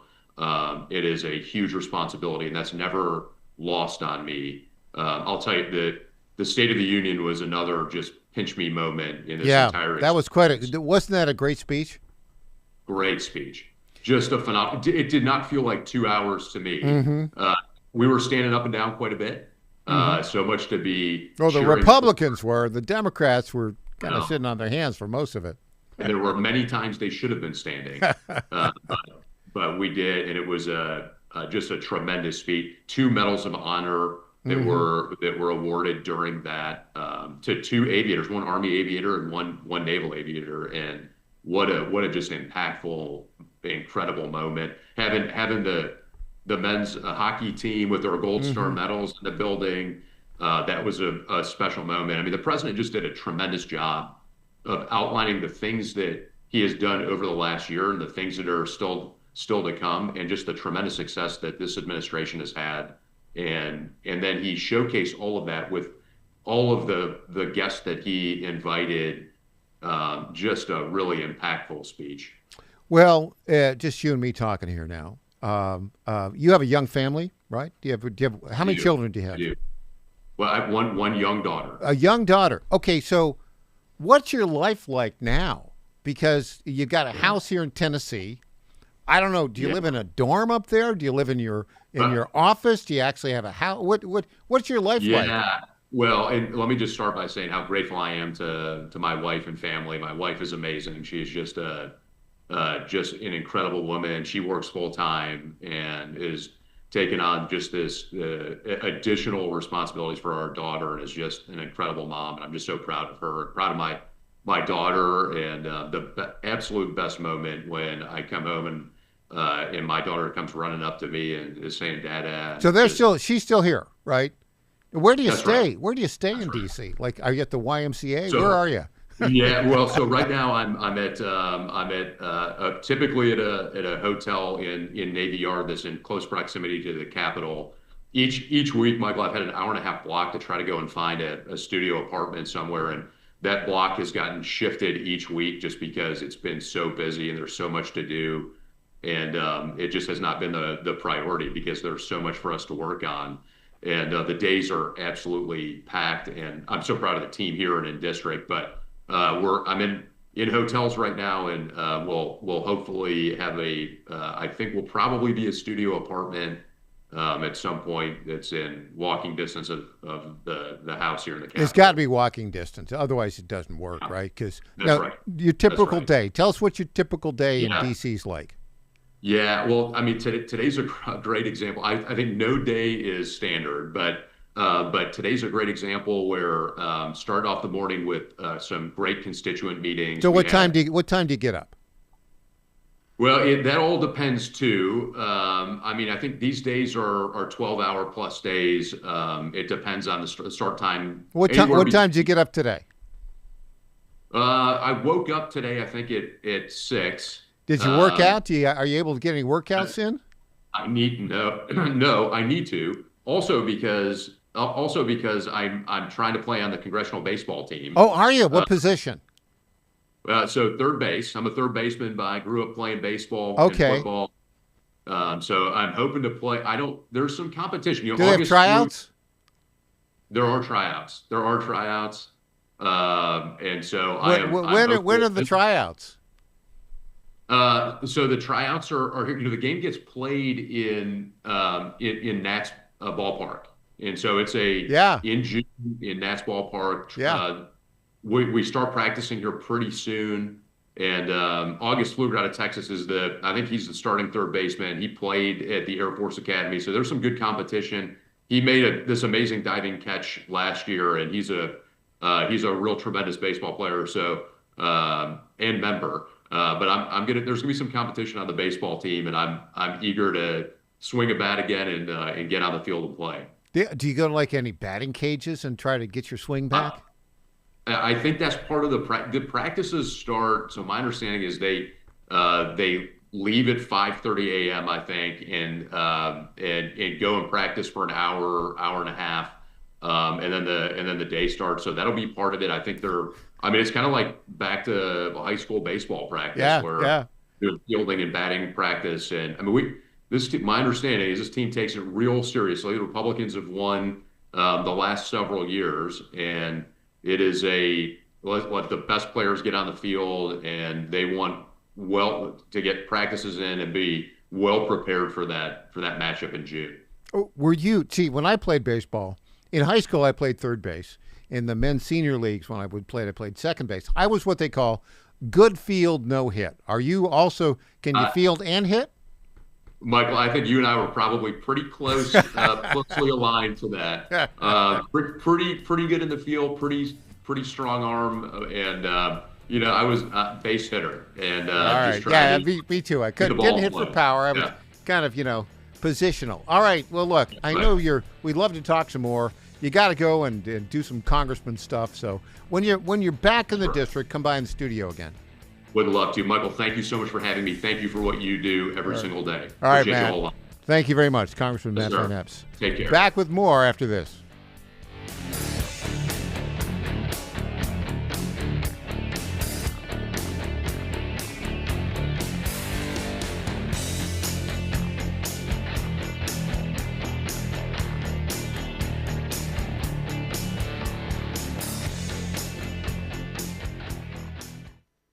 Now more than ever, it's imperative to support companies that share our conservative values. That's why I can't be more excited to tell you that I've switched my family to Patriot Mobile. Patriot Mobile is America's only Christian conservative wireless provider. When you switch to Patriot Mobile, you shift your support away from the leftist, woke, progressive agendas of Big Mobile. Patriot Mobile's wireless service works perfectly and seamlessly as you go about your lives with exceptional nationwide coverage that uses the same towers the main carriers use. Patriot Mobile donates a portion of every dollar earned to causes you care about, to organizations that fight for religious freedom, First and Second Amendments, sanctity of life, and the needs of veterans and first responders. Patriot Mobile has plans to fit any budget, along with great discounts for our veterans and first responder heroes, as well as multi-line users. Switching is easy. Just go to patriotmobile.com/Godzilla or call their U.S.-based customer service team, 972-PATRIOT. That's 972-728-7468. Use offer code Godzilla for free activation.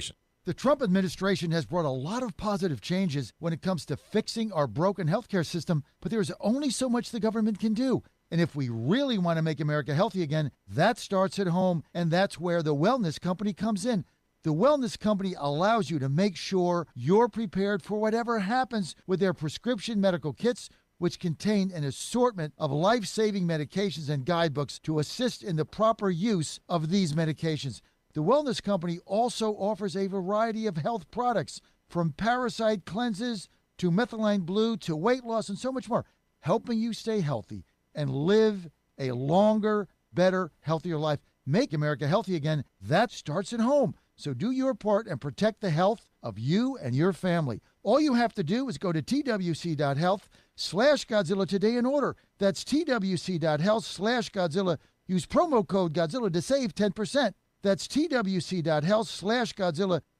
Did you ever stop and think, why do the wealthy pay less taxes than we do? One reason, they take full advantage of the IRS tax code. Today's tax code is over 2 million pages. Who can read that? Remember the 2016 debate with Hillary Clinton? When asked why he doesn't pay more taxes, President Trump had the perfect answer. He said, if you don't like the current tax code, change it. I follow the very laws that you wrote. That's where Julio Gonzalez and his company, Tax Engineered Services, comes in. Julio's team looks at your taxes after they're done, but before you file them with the IRS. He doesn't get between you and your accountant. He reviews your taxes, makes his recommendations, and only gets 5 to 10% of what he saved you. No money up front, no cost. It's tax literacy for MAGA. He also sees what grants you may qualify for. For more information, text ETS to the number 26786. That's ETS to 26786. Text now. Congratulations to my friend Michael Patrick Leahy on 9 years of journalistic excellence. I'm Lenny McGill, owner and founder of the Glock Store here in Nashville, Tennessee, and a proud sponsor of Michael Patrick Leahy's Tennessee Star Network for over 5 years. When we started, he was on just one local station. Now, he's on 20 stations. His motto, find the truth and report it. And as long as he sticks to that, we'll stick to being a sponsor. And next year, Michael, let's have a party for you right here at the Glock Store. This is State Senator Mark Pody. Government is limited to what it is supposed to do. One of the things that is critical that we're supposed to be working on is transportation. Here in Middle Tennessee, our roads need more help. As your state senator, we are focused on getting more money reoccurring without a new tax increase for our roads here in Tennessee. This is State Senator Mark Pody. Paid for by Campaign for Mark Pody, Christina Hibden, Treasurer. My fellow Americans, I was this close, very close, to buying from the lumber yards. These are sick people. But I turned my head at the last second, and I saw a big, beautiful ad for D.T. McCall's. These are highly respected people. If I had not turned my head at the last second, I would have been ripped off at some lumber yard for $200 in hidden charges, and D.T. McCall & Sons are never going to do that. They'd never do that to you. These are great people. I've known them for a long time. They have great deals, and I just have to say, nobody knows deals like I do. D.T. McCall & Sons has locations in Lebanon, Carthage, Lafayette, Cookeville, and Franklin, and they have been family-owned in Middle Tennessee for over 100 years. These are tremendous people. D.T. McCall & Sons. Check out one of their stores today. Impersonator not endorsed by Donald Trump. Welcome back to the Michael Patrick Leahy Show. Now, here's Michael Patrick Leahy. And welcome back to the Michael Patrick Leahy Show, broadcasting live from our studios in Nashville, Tennessee. If you want to call, our number, 615-814-2848, 615-814-2848. You can watch us on X Live. Just go to my Twitter feed, Michael P. Leahy, 3 hours a day, every weekday from 9 a.m. Central, 10 a.m. Eastern, to noon Central, 1 p.m. Eastern. Also, you can, so if you call in, 615-814-2848, we need three things. Number one, your name. Number two, your topic, your state of residence. And number three, your topic. That's it. Because Patrick, our producer, is very busy moving all stuff around, and it's a lot of work. So, look, he's a great conversationalist. But there's a time and place for everything. And when you're phoning us, the time and place is for three words. One, your name. Example, Steve. Number two, your state. Example, Tennessee. Number three, your topic, judicial activism. That's what we're going to be talking about right now. You can watch us on, where are we? We're on Rumble. We're on YouTube. We're on Roku TV. We're on Firestick. We're on Apple TV, and also on X Live. Now, I want to talk about, and I have to do a little preface. I was talking with Patrick about this a little bit before. Have I discussed a long time ago my very fleeting connection to Supreme Court Justice John Roberts? And he said, it's been a while since you've mentioned that. So here we go. Apropos of, minor context. So this is a long time ago. A long time ago when I was a kid. This would be back in the fall of, wait for it, 1973. And I was just a kid coming out of a little high school in upstate New York, convinced that I was on my way to be president of the United States because, like John F. Kennedy, I was attending Harvard. That was my plan at the time. But I was trying to be a little bit modest about it. Now, let me put this in context. So I arrived on the campus of Harvard University. My folks we drove in a big 1973 Plymouth Volkswagen, Plymouth station wagon. And the whole family went. Hadn't been there before. Let me describe my attire. I had a long Prince Valiant haircut. I had a Fu Manchu. I had a white belt, a stylish double knit outfit, and white shoes. Okay, so you can imagine the impression I made on my classmates there, many of whom who were, prep school types. And one of the prep school types was John Roberts, now the Chief Justice of the Supreme Court of the United States. And when you go, you live in what's called the Yard. That's where Harvard really got started in 1636, as you probably know. It was actually a school for missionaries to Native Americans. And at that time, but this was before Harvard was kind of always kind of snooty and elite, let's face it, right? But great, it was a fun place to go at that time, and it hadn't gone fully woke. So I recall, and they have many dorms for freshmen in the Yard. That's kind of, the main core of the campus. And I lived in Strauss Hall, which was one of the smaller halls. I lived on the fourth floor with a roommate, Bob Nelson, who went on to become a very accomplished attorney, international attorney based in San Francisco. And we lived, it was one of these little kind of places with the ceiling, had the kind of the slanted roof, but it was very nice, very old, kind of built around the turn of the century, I guess. But on the fourth floor, you had to walk up, and you had like 4 entryways. And you went up on the first floor, you'd have a suite of 2 or 3 guys on one side and 3 guys on the other. And the second floor, 3 guys on one side, 3 guys on the other, in one suite of rooms. Then there was the third floor like that. And then the fourth floor was just like it was a 2-person suite because it was tiny. But it was cool. So I recall one day, and I was, Mr. Get to Know Everybody, because, I'm going to be president of the United States. And so, very positive, very, who are you? What you doing? And just catching up. So I remember very distinctly, probably my first week there, I guess. I'm walking up, and on the second floor, I'm pausing and, just getting to know people. And there's this very nice, mild-mannered guy wearing one of these, very preppy, blue button-down shirts and khakis. And, hi, I'm Michael Patrick Leahy. Who are you? Well, I'm John Roberts.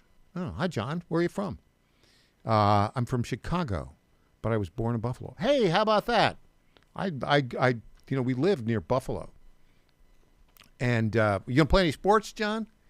Because I was playing football at the time. He said, no. I wrestled in high school, but I'm gonna just focus on history. Well, John, what is it you want to do? And he said, well, and this is the true story. He said, I want to be a good attorney. That's what he said. So he did that. Mike, what do you want to do? Now, I thought it would be immodest to say I want to be president of the United States. I thought that would be immodest because, half the class at Harvard want to be president of the United States. So I went to, I kind of trying to tone it down. I said, well, I want to be the next great social theorist. I thought that would be a little bit more modest. It wasn't. And to his credit, he was very gracious about it. And so I didn't see much of him after that because he was, basically he spent all his time hitting the books. But always very gracious, very modest. And he ended up, having a good plan. He graduated in 3 years. Not many people graduate in 3 years. It took me, I was a laggard, it took me 4 years. His thesis advisor was Bernard Balin, a great historian. Of course, he went on to become Supreme Court Justice. And he's been, pretty good. I wouldn't call him an originalist in the vein of Antonin Scalia, which is kind of where I land right now. But he went to a public affairs event at Rice University. And he had something to say. This was like over the weekend. We'll play what he had to say. I didn't really like what he had to say, but let's play it, and then I'll comment on it. Here we go. John Roberts on judicial hostility. In your 2024 year-end report on the judiciary, you wrote that criticism comes with the territory for judges and justices, and that it can be healthy. You've talked about the criticisms that your predecessors encountered. How do you handle criticism of your court or your opinions today? Well, it does come with the territory. Often, when any of us issue an opinion, there's often a dissent. Usually not, but I mean, most opinions, or more opinions than anything else, are unanimous. And that's you get used to the criticism right away. And it can very much be healthy. We don't believe that we're, flawless in any way. And it's important that our decisions are subjected to scrutiny, and they are. The problem sometimes is that the criticism can move from a focus on legal analysis to personalities. And you see from all over, I mean, not just any one political perspective on it, that it's more directed in a personal way, and that, frankly, can be actually quite dangerous. Judges around the country work very hard to get it right, and if they don't, their opinions are subject to criticism. But personally directed hostility is dangerous, and it's got to stop. It's very much. It's dangerous, and it's got to stop. Well, just kind of elaborate on that. Personally directed hostility. Okay, well, it's two categories.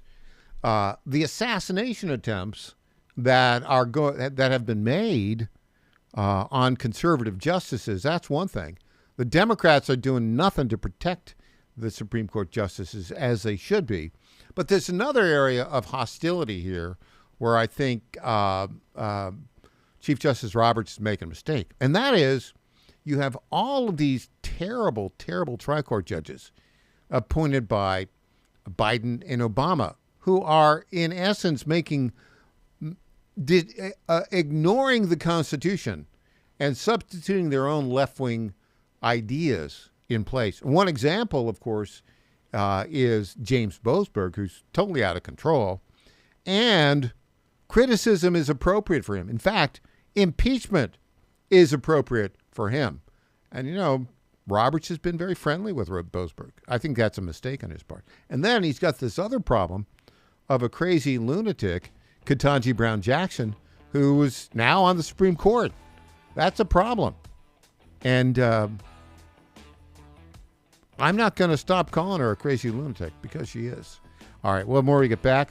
I'm Michael Patrick Leahy. Back after this.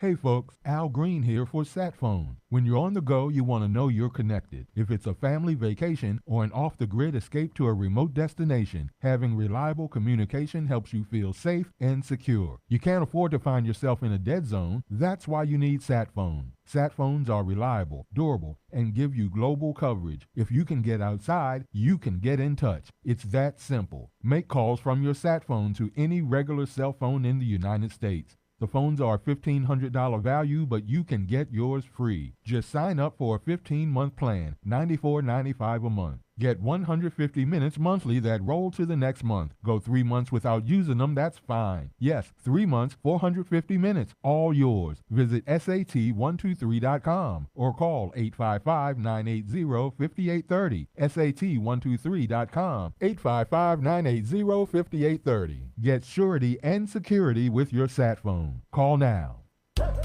Is your pet ready for some pawsome fun? At Creekside Pet Hotel in Kennesaw, every day is a tail-wagging adventure. Whether they're romping with friends in day camp, enjoying a staycation in our cozy boarding, or getting pampered in our luxury spa, we make sure every furry guest gets the royal treatment. Happy pets, wagging tails, and the best care. What more could they ask for? Book your pet's perfect getaway today at creeksidepethotel.com or give us a call at 770-422-4700.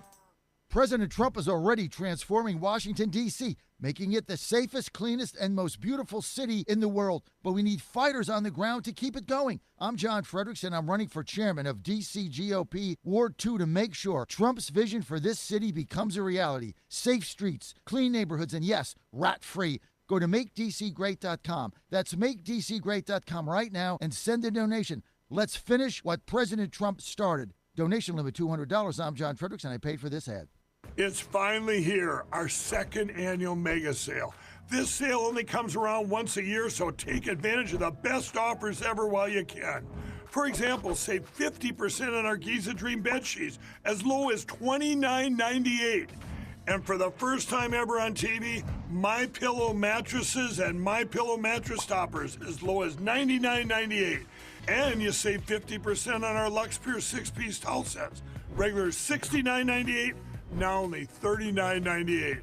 And our best-selling standard MyPillows, regular $49.98, on sale for $17.98. Wait on it, mega sale, only $14.98.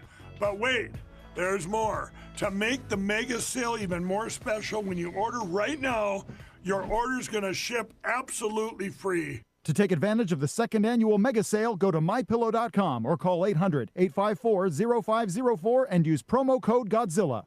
Congratulations to my friend Michael Patrick Leahy on 9 years of journalistic excellence. I'm Lenny McGill, owner and founder of the Glock Store here in Nashville, Tennessee, and a proud sponsor of Michael Patrick Leahy's Tennessee Star Network for over 5 years. When we started, he was on just one local station. Now, he's on 20 stations. His motto, find the truth and report it. And as long as he sticks to that, we'll stick to being a sponsor. And next year, Michael, let's have a party for you right here at the Glock Store.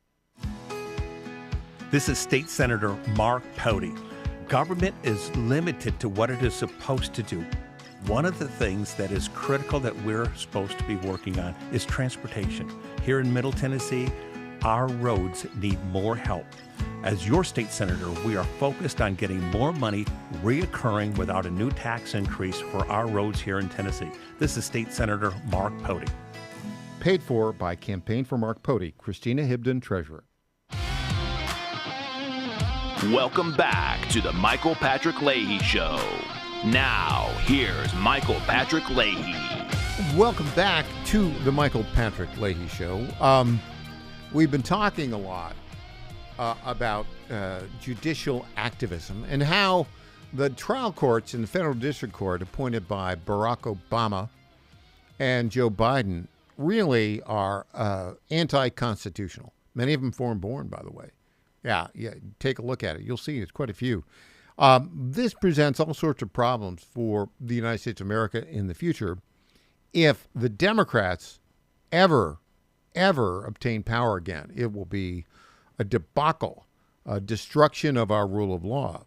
And, of course, we've got the SAVE Act now, which is very important for the midterm elections, currently being considered, debated in the United States Senate. So what is that all about? Well, I'll tell you what that's about in the United States Senate. The Democrats don't want it because they want illegal aliens to vote. Because the more illegal aliens to vote, the higher the likelihood that they will retain power. What happens if they retain power? What if they were able to take the presidency? And in January 2029, some Democrat political hack comes in. What's going to happen? Well, J.B. Pritzker, the governor of Illinois, a Democrat and a likely candidate for a president, has this to say about it. Clip 11. What does a Project 2029 agenda look like for you? I don't think you can speak of it in shorthand, but I'll just say a couple of things that I think are absolutely necessary. One is we've got to restore the rule of law, and that means holding people accountable who've broken the law. I'm talking about in this administration, when we get a new one, the people in this administration who've broken the law and federal agents who've broken the law need to be held accountable. And that means criminally prosecuted. Criminally prosecuted, civilly prosecuted, whatever it is that we can do, right? It may be that you can't criminally prosecute somebody, but that you can go after them civilly.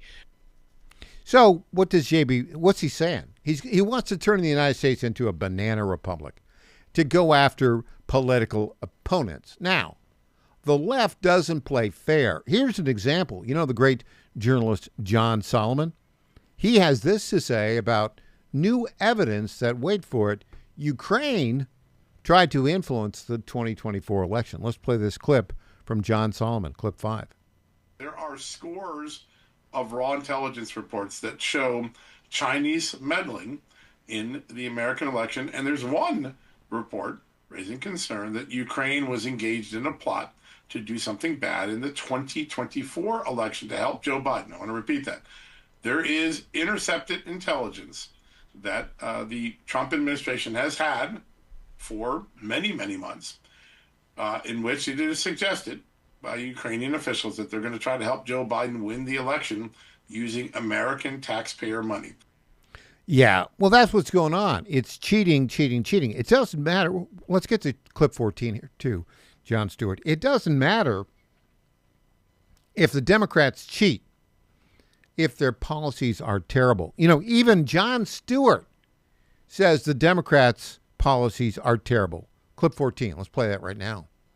So for Democrats, it's always been interesting that they've had trouble connecting the money that they're asking to raise through taxes to the value it's providing to taxpayers. So to the point of, like, there's a lot of referendums up there now, a billionaire's tax, or getting people that pay $100,000 not to have to pay any income tax. But I think too often the politicians haven't connected that money to real value. I don't think people trust that that money will be spent responsibly or have any efficacy.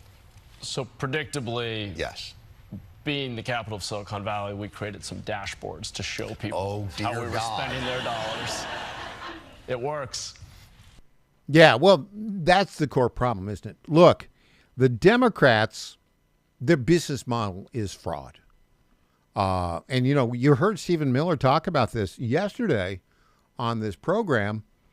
If you got rid of all the Democrat fraud for all these healthcare things that they're involved in, we would probably not have an annual deficit. An example of Democrat fraud. Let's go to clip number 8. Clip number 8. You know, Nick Shirley exposed the fraud in Minnesota. Now he went to Los Angeles. It's even worse. Here we go. Let's play this right now.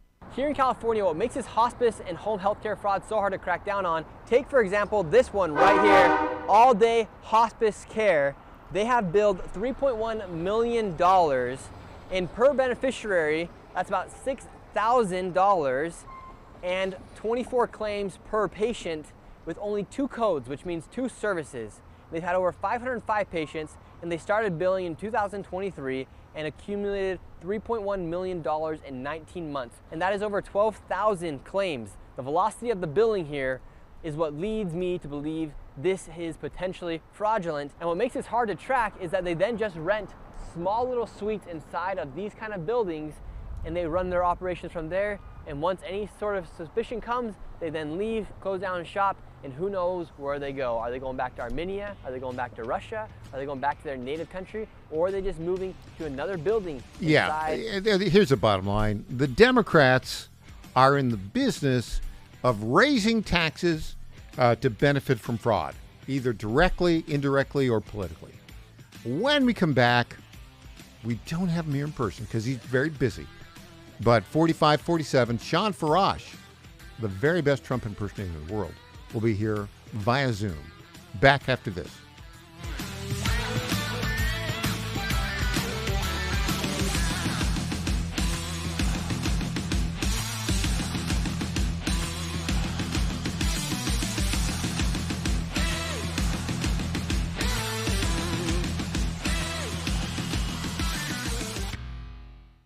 The Cats and Cosby Show. And they gave me a curveball question. Price of oil is $88 today. I said, it's a temporary thing, but I have something to inform you. And I'm going to say it very slowly.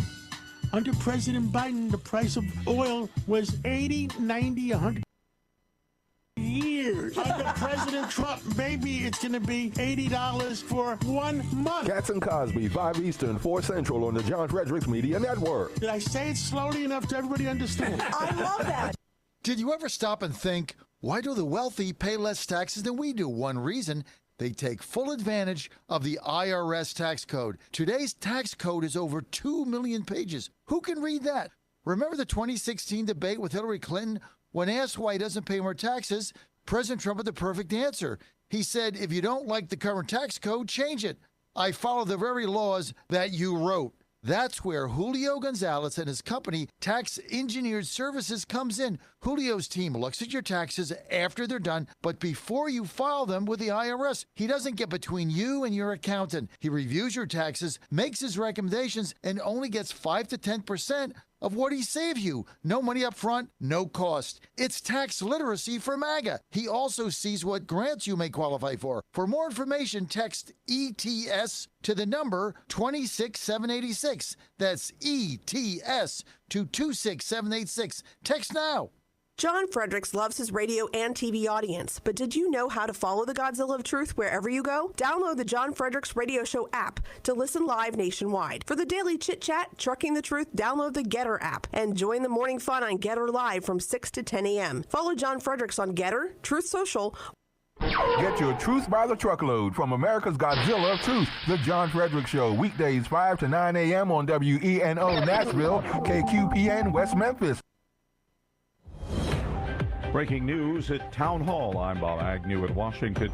Charles de Ledesma reports Israel is striking targets in Beirut. Iran continues to send missiles toward Israel and its Gulf neighbors. Iran is lashing out following the killing of one of its top leaders in an airstrike, with attacks on its Persian Gulf neighbors and Israel, using some of its latest missiles to evade air defenses and killing at least 2 people near Tel Aviv, as the war in the Middle East shows no sign of slowing. Israel, meanwhile, has kept up intense pressure on Lebanon, with strikes, it says, targeting Iran-backed Hezbollah militants, hitting multiple apartment buildings in Beirut and killing at least 6 people. In Iran, the Bushehr nuclear power plant complex was hit by a projectile, but there were no injuries and the plant suffered no damage. I'm Charles de Ledesma. Drivers are facing the highest prices they've seen at the gas pump in about 2.5 years.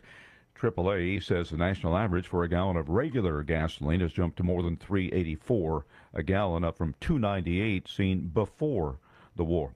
Lisa Dwyer reports things are looking up for one U.S. company. Macy's is reporting stronger than expected profits from the crucial fourth quarter of last year, and comparable sales are up again. The department store says an overhaul of its merchandise and improved customer service is leading to more spending by shoppers. The company, which also operates upscale Bloomingdale's and the beauty chain Blue Mercury, offered a mixed outlook for the year, projecting sales above Wall Street expectations while remaining conservative on the outlook on profits. I'm Lisa Dwyer. Airlines are rushing to get back on schedule after severe weather forced the cancellation of some 1,000 flights on Tuesday.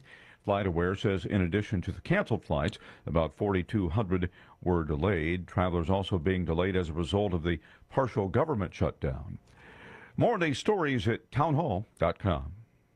Hey, I am Brant, and her name is Sherry, and she's a friend and a colleague of mine, and we were just praying for her, actually, because she had a major surgery she just went through. Yes, and I am very happy about something you actually talk about all the time, which is Medishare. That's right. Of course. Yeah. So what was your experience like with Medishare and your health care bills? You know what? It was seamless, and that's such a blessing when you're already nervous about a health issue, which I was. Yeah. Members shared my expenses. There were 0 problems, and let me tell you, having people pray with you when you call in, and it's just what you need. It's so refreshing. Yeah, that's what I keep telling people. People love MediShare and saving tons of money. The typical family, I'm fond of saying, can save $500 a month. I am so thankful for MediShare. It's so different, and I mean different in a very, very good way, Brant. It is a good different. Call right now. They're so easy to talk to. You can get a price within 2 minutes. Here is the number. Call 844-94-BIBLE. That's 844-94-BIBLE. 844-94-BIBLE.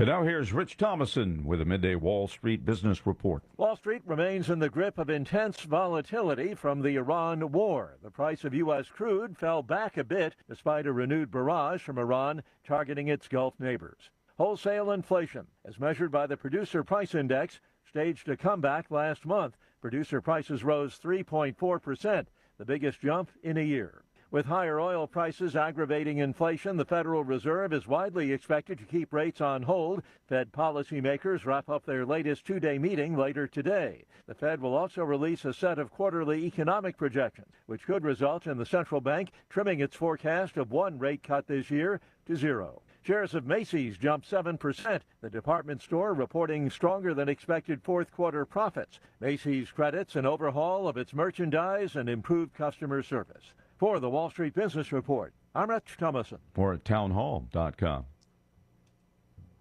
Julie Walker reports decades after a Florida canal project was abandoned, advocates are trying to reunite two rivers. Environmentalists want to permanently open a dam built for a canal that was supposed to cut through the middle of Florida from the Atlantic to the Gulf. The canal project was dropped more than a century ago because of environmental concerns, but the dam was built, and now some people want it removed or opened. Nina Bhattacharya is executive director of Florida Defenders of the Environment. By removing the dam, we would reunite the rivers. We would reconnect Silver Springs, the Ocklawaha, and St. John's, and see natural flow of water. I'm Julie Walker. Former reality TV star Jesse Holmes cruised to a repeat victory in the Iditarod dog sled race last night. He guided his team across the finish line last night in the old gold rush town of Nome, Alaska. The approximately 1,000-mile race started March 8th. More of these stories. It's the Michael Patrick Leahy Show, broadcasting live from downtown Nashville. Now, here's Michael Patrick Leahy. Welcome back to the Michael Patrick Leahy Show. Usually, 47 arrives here via helicopter for this segment with the great Sean Farash, the very best Trump impersonator in the world. But today, the president's been very busy. He couldn't make it. He's out dealing with Iran. He's dealing with Cuba. He's dealing with crazy Democrats. But he is able to join us via Zoom. Good morning, Mr. President. Well, good morning. I have to say this, by the way. We're getting ready to bomb Venezuela because of what happened in the baseball game last night. You know, they knew that if they won in the World Baseball Classic, we were probably going to kidnap a few more of their government officials, and we were probably going to drop a few bombs. You know, they weren't supposed to do that. No, we're happy for them, but they weren't supposed to do that. But we're very happy to be here with you. The helicopter is doing fine, but we're busy. We're all over the place, and we're playing whack-a-mole. You know that? They're popping their heads out of the hole. We're taking them out. One by one, we're taking them out. But very unhappy with what Venezuela did. They weren't supposed to do that, but they're going to pay the price for it, I think. We're looking closely at it. Well, Mr. President, I think you were very generous in your comments toward Venezuela last night when, after they won, it was a dramatic game, and it was the World Baseball Classic Championship. Venezuela got in by beating Italy. Did you know Italy actually had a baseball team? Italy did a tremendous job. You know, the Italians did a tremendous job. Nobody knew about them until they started winning like nobody's ever seen before. They started winning like nobody's ever seen. But then Venezuela won, and Venezuela did a good job. But we're not happy with what happened. Although Bryce Harper was the only person on the team, I think we could say, did a tremendous job. The rest of them didn't show up, and we're not happy about it. We're going to talk about it with them, too. They're never coming to the White House. They might be banned from the White House. We'll see what happens. So Bryce Harper, who's like one of these superstar guys who's kind of faded a little bit, but, you know, eighth inning, we're down 2-0. He hits a 2-run homer. Boom, we're tied. But then they come back, and the Venezuelans, in the ninth inning, double, sends a guy in, 3-2 victory. Now, Mr. President, last night you were a little bit more generous towards Venezuela. You had a one-word response to their victory: statehood. How about that? Well, we're looking closely at it. You know, Canada doesn't want to do it, but Venezuela might want it. By the way, we don't want Canada either anymore. They're too French. You know, we don't need to bring all that surrender into our DNA. They're too French. Yeah. And we don't need to see that happen. The Leafs, by the way, the Maple Leafs lost last night to the highly respected and talented New York Islanders. So we beat Canada again. And we swept them in the Olympics, by the way. The women's, the men's, and the Paralympic team. Yeah, I saw that. We had a golden medal. We had the golden medal. The gold medal 3 in a row. It's a golden sweep. Nobody's ever seen anything like it. Nobody thought it was possible. It never would have happened if I wasn't your president. But I am your president, and we win again. It's the golden age in not just American politics, but in America as a whole. So it's a good way to start America 250. And the baseball team ought to be ashamed of themselves. But Venezuela did a great job, and we're looking at adding them. We could add them as a state, and I think they'd love to do that, but we'll see what happens. You know, I was a kid. When I was a kid, I spent a summer as an exchange student in Venezuela. And I went down, and they had the big stadium, you know, for the baseball team. And I met, I think it was Vic Davalillo, who was a Venezuelan there. And you know, they love their baseball, and you know, maybe we you know, let them, maybe not statehood, but maybe some kind of territory or protectorate. What do you think? Have we lost you? Well, I think no, we had it. It's okay. Russia was playing games. You know, they were playing. It's there you go. Russia, they're hacking, and China too. You look at them; they like to play games, but. No, we do a tremendous job. We're looking at statehood, and we're looking at a lot. You know, also yesterday, I saw you were celebrating St. Patrick's Day. I got along very well with St. Patrick, and I just want to let you know that no president has ever had a shillelagh as big as I have. Think about it. The biggest and most powerful shillelagh in the history of the world, and big shamrocks, too. Everybody knows about it. Nobody has shamrocks as big as your favorite president. So you look at Hakeem Jeffries. He has a very small shillelagh, very small. He's ashamed of it, and he's a horrible person. He's a horrible person. But I got along well with St. Patrick. I also got along well with Lucky the Leprechaun, too. You know, Rosie O'Donnell was eating all of his Lucky Charms. Think about it. And they wanted to send her back, but we said that's not going to happen. We're going to tariff you 5,000% per pound if you send her back, so they're not going to do it. Mr. President, so yesterday, the Prime Minister of Ireland was in the Oval Office with you, and the question came up about whether or not our, quote, NATO, quote, allies are going to help out in the Strait of Hormuz. And you said the following. You said, I know Keir Starmer. He's no Winston Churchill. And you pointed to that bust of Winston Churchill that you brought back. What's your take on Macron, Starmer in the United Kingdom, Macron in France, and Merz, the guy in Germany, who are not going to help us out in the Straits of Hormuz? What's your thought on those folks?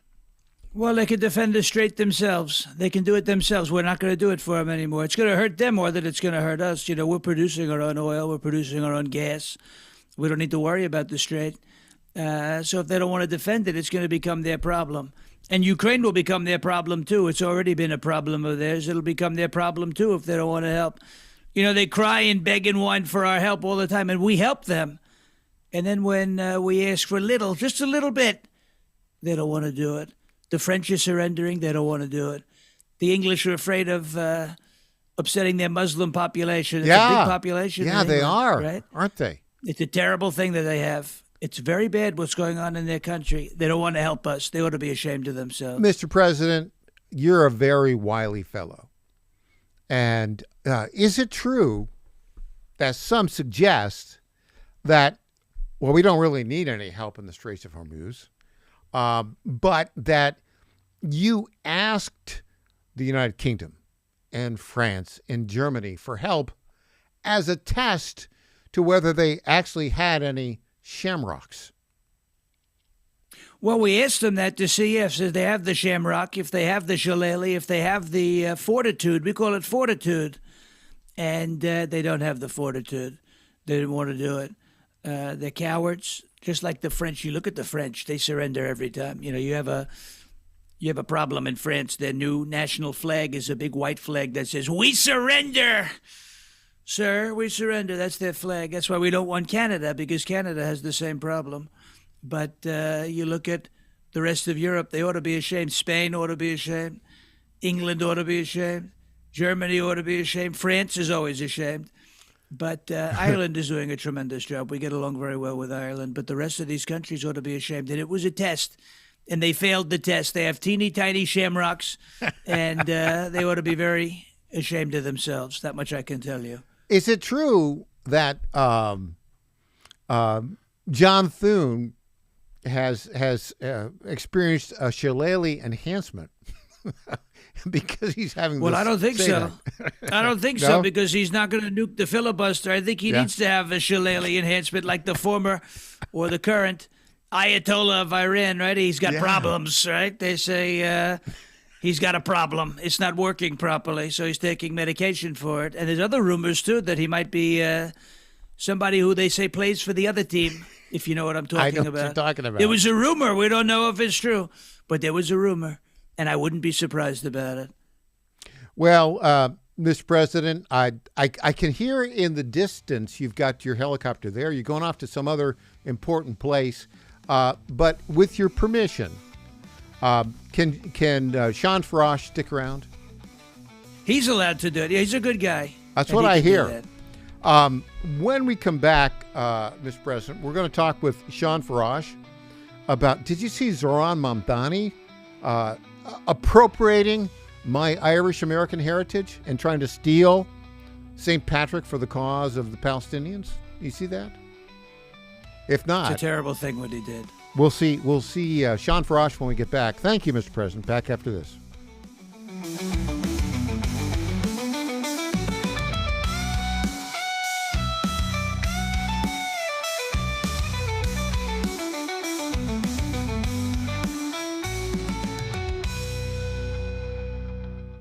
Hi folks, John Fredericks here for Freedom Alliance. Veterans are still struggling with the wounds of war. They came home with injuries that changed them forever. The flag-burning troublemakers in our streets remind me how fortunate we are to have patriots who served and fought, sacrificed, and never complained. We need to support them through organizations like the Freedom Alliance. It's Military Appreciation Month and time to support those who serve. Freedom Alliance is caring for combat veterans and military families. Combat veterans fought in the worst, most dangerous places on earth. Freedom Alliance takes them to nature's most relaxing locations so they can heal. Freedom Alliance gives injured troops mortgage-free homes, new cars, and all-terrain wheelchairs. For wounded vets, there's nothing like the stability of your own home, the reinsurance of a reliable vehicle, or the independence of a wheelchair that navigates snow, ice, beach, pasture, or most any terrain. Let's fight for those who fought for us. Go to freedomalliance.org/Godzilla and make a monthly gift that will improve the life of a military hero. That's freedomalliance.org/Godzilla. Make a contribution today. If you're like me, most moms find it difficult to prioritize self-care. Hi, it's Colleen, Program Director at the John Fredericks Media Network. With the demands of programming 13 radio stations, it's easy to forget about the things I should do for myself daily. And that's why I started with our company's Women's Challenge with Native Path Collagen Peptides. It's affordable and convenient care in just one scoop a day. There are so many incredible health benefits like bone and joint support, metabolism booster, and hair, skin, and nail improvement. I like to take a moment each day to prioritize myself and indulge in the health-boosting benefits of Native Path Collagen Peptides. I love mixing it up with all the different smoothie recipes, too. Learn more about Native Path Collagen Peptides and read 7 important reasons why you should be taking collagen peptides at getnativepath.com/Godzilla. Prioritize your self-care with Native Path Collagen Peptides. Try it risk-free for as low as $21 today and get free shipping at getnativepath.com/Godzilla. Target.com. Target.com is an online e-commerce tire retailer. We are here to serve the American public with the best possible customer service, the best pricing, and we make it extremely easy. We have many name brands and a lot of low-cost tires. The price is right, and it's easy. You go online to Target.com, TireGet.com, TireGet.com. You go there, you put your zip code in, all the inventory displays right in front of you. You can call in for help if you want to. We'll help you get the tire that you need. But we will take the tires you buy and at no extra charge deliver them to the dealer right by your house where they will be installed at the market price. It's easy. The best price, the best service. Great people to deal with. Thank you for going to TireGet.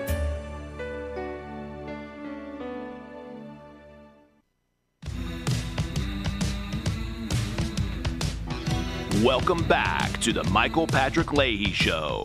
Now, here's Michael Patrick Leahy. We are joined by the very best Trump impersonator in the world, our very good friend, Sean Farash. Sean, everything you touch turns to gold.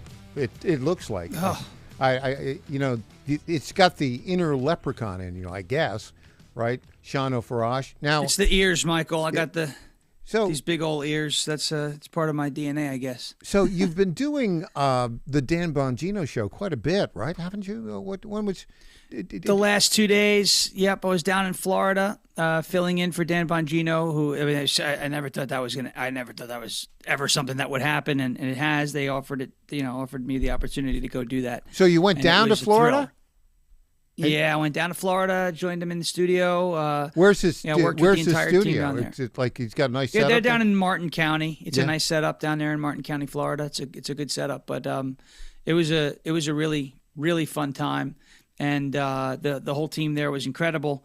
So to be able to sit in and do that show was just something else. How long was it? How long was the show?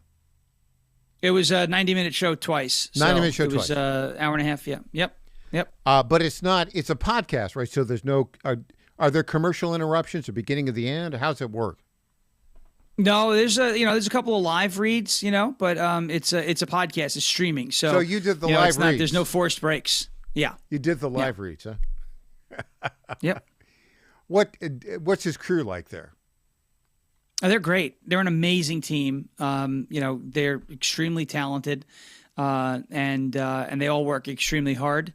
And that's why the product that they put forth is a good product. Much like your show and you and Patrick and Christine, everybody. The guys work hard, right? And if you work hard and you grind it out and you do everything, with attention to detail, you wind up putting out a good product. How much? Unfortunately, there's not a lot of that in the space. How much prep do you have to do for that show? Oh, a ton. I mean, most of it's the night before, and then the morning of, you kind of go back over it. And we start putting these things in order and what the flow is going to be.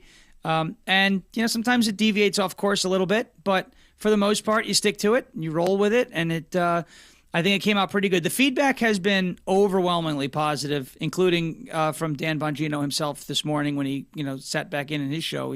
He said that he enjoyed, what he saw. So it was good to have, that nod of support, and really, really fun again to be able to have done it. In the 90 minutes, how many of those minutes are Donald Trump, and how many are Sean Farash?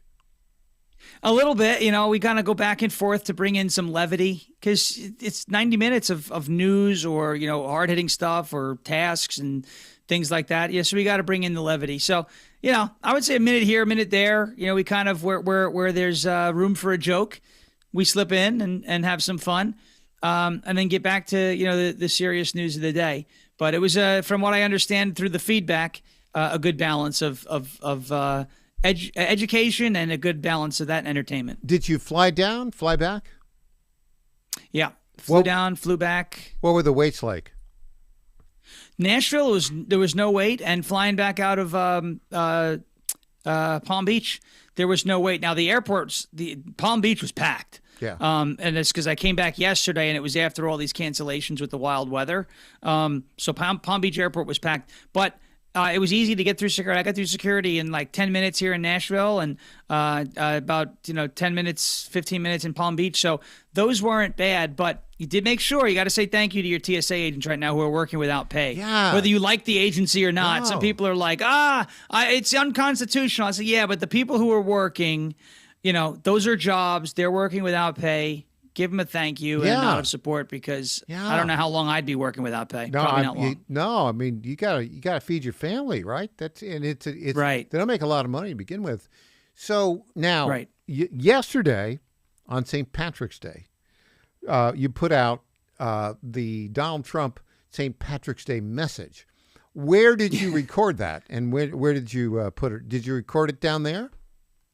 Yeah, that was in my hotel room yesterday morning. I've been sitting on that.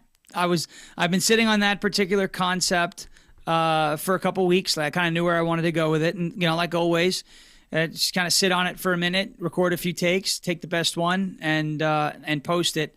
I bought that little hat that I was wearing for that occasion. A classic and the shirt, leprechaun hat. Yep, the shirt that "Kiss Me, I'm 1/1024th Irish." In little joke with Elizabeth Warren, right? Who you just might be. So there was. You just might be. Yeah, I might be. I got the ears big enough, right? So there it is. Sean, when last I looked, and I think it's past that, you were like at 900,000 views on X. Have you passed 1 million with it in X, I think? On X, it's closing in. Over on Instagram, Facebook, we're at 1.5 million. Wow. So it did pretty well. It did very well. It was the first video I had made. It was the first video I'd made since we took out the Ayatollah. I kind of laid low for a little bit. Let things kind of reset, And but St. Patrick's Day was always on my radar. And now I'm sitting on a couple of other concepts, stuff that I've been kicking around for a few months that'll probably be fun in a little bit. Well, let's play the St. Patrick's Day clip right now, and then I want to get some of the great lines from it. Here we go. Sean Farash. This is your favorite president, and I just wanted to wish you a very happy and highly respected St. Patrick's Day. I'm proud to announce that no president has ever had a bigger shillelagh than I do. It's the biggest and most powerful shillelagh in the history of the world. Big shamrocks, too.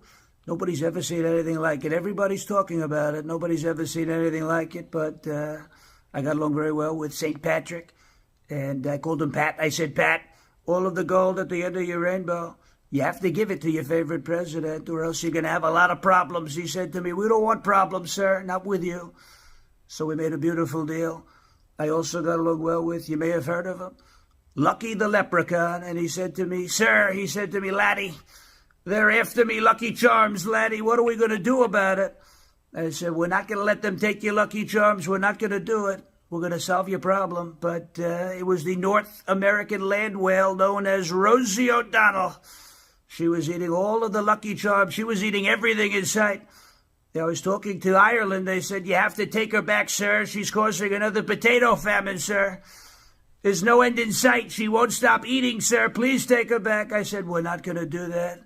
We can't do that. She's your problem now.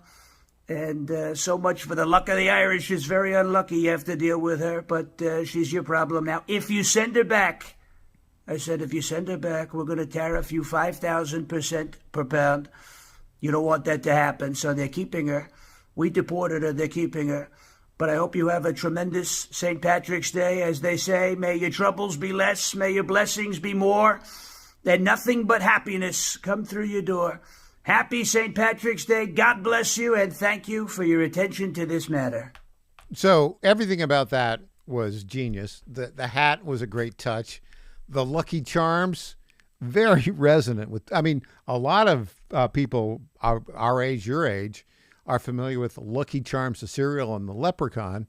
Was that the first take, second take? Which take was that? That took a long time, actually. That was, it took me about 30 to 40 minutes to finally settle on a good take. Because sometimes the flow gets thrown off. I was a little tired. It was in a hotel room slightly early, so I don't know how many people woke up hearing me repeatedly go through these lines. But it was worth it. It was like I said, it was something I've been sitting on for a little bit. I kind of knew I was going to be putting something out on St. Patrick's Day just because, it's St. Patrick's Day. Fun holiday. Yeah. St. Patrick's Day, And there's Rosie lives in Ireland. There's plenty of jokes to be made there. The There's shillelagh always and the a shamrocks. Rosie. The shillelagh, they're brilliant. Now, have you seen Zoran Mamdani's St. Patrick's Day message? I saw a little about it. I didn't see the whole thing. Let's just start it. And basically, I'm mad at him for any number of reasons, but he has appropriated my Irish-American holiday for his Palestinian Islamist worldview. Let's just begin it right here. Today, as New Yorkers celebrate St. Patrick's Day, I think of the words of St. Patrick himself, the Apostle of Ireland. In the 5th century, in what we now know as Ireland, a British warlord named Caradocus had laid waste to the countryside. St. Patrick implored the soldiers responsible to stop. Overcome by grief, he wrote, "All I can do is what is written. Weep with those who weep." It is no small act to weep with those who weep. It is a choice, one that many do not make. It requires sacrifice, a subjugation of the self, solidarity. Okay. And then he went on to say, well, in 1980, Ireland had called for free Palestine. How can you make St. Patrick's Day, a classic Irish-American holiday, began in a parade in New York City in 1762. How can you appropriate that from me, Michael Patrick Leahy, I'm Irish-American, and make it all about free Palestine? Your thoughts, Sean Farage? It's typical left-wing garbage, right? This is what they do. And they make everything about race or whatever the current thing is what they'll make it about, right? They'll make it as it was, free Palestine used to be Black Lives Matter, right? So whereas a couple of years ago, you would hear, St. Patrick's Day and slavery and blah, blah, blah, blah, blah, blah, racism and all this. Now it's about free Palestine, right? They do the same thing with Columbus Day. They call me Chief Golden Eagle. Everybody knows about it. Indigenous people. I get along well with the indigenous people. I have a big teepee, and the other people have a small teepee. We understand that. But they do it with every holiday. All right, they'll do it with Christmas. The Easter Bunny will be a free Palestine rabbit soon. Yeah. Like it's going to be everything will be free it's gonna Palestine. Everything winds up getting co-opted into whatever Marxist cause they're trying to push. Hey, stick around if you would, please, Sean. We're going to hear from the bucktooth Botox bandit from Buffalo, the governor of New York State, Kathy Hochul, who's begging millionaires to stick around and pay for all her left-wing programs. Back with Sean Farage after this.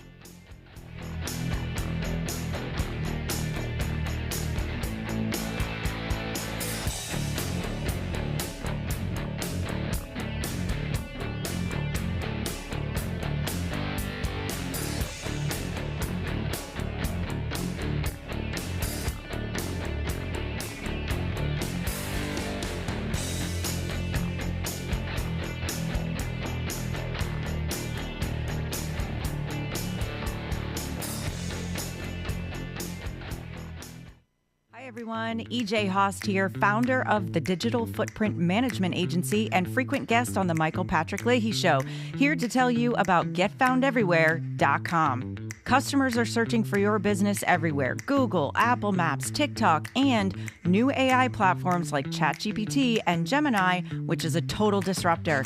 Traditional search engine optimization isn't dead, but it is on life support.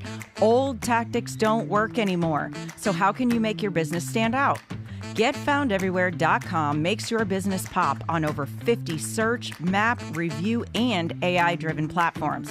With one easy dashboard, manage business profiles, social media accounts, direct messages, even texts and reviews.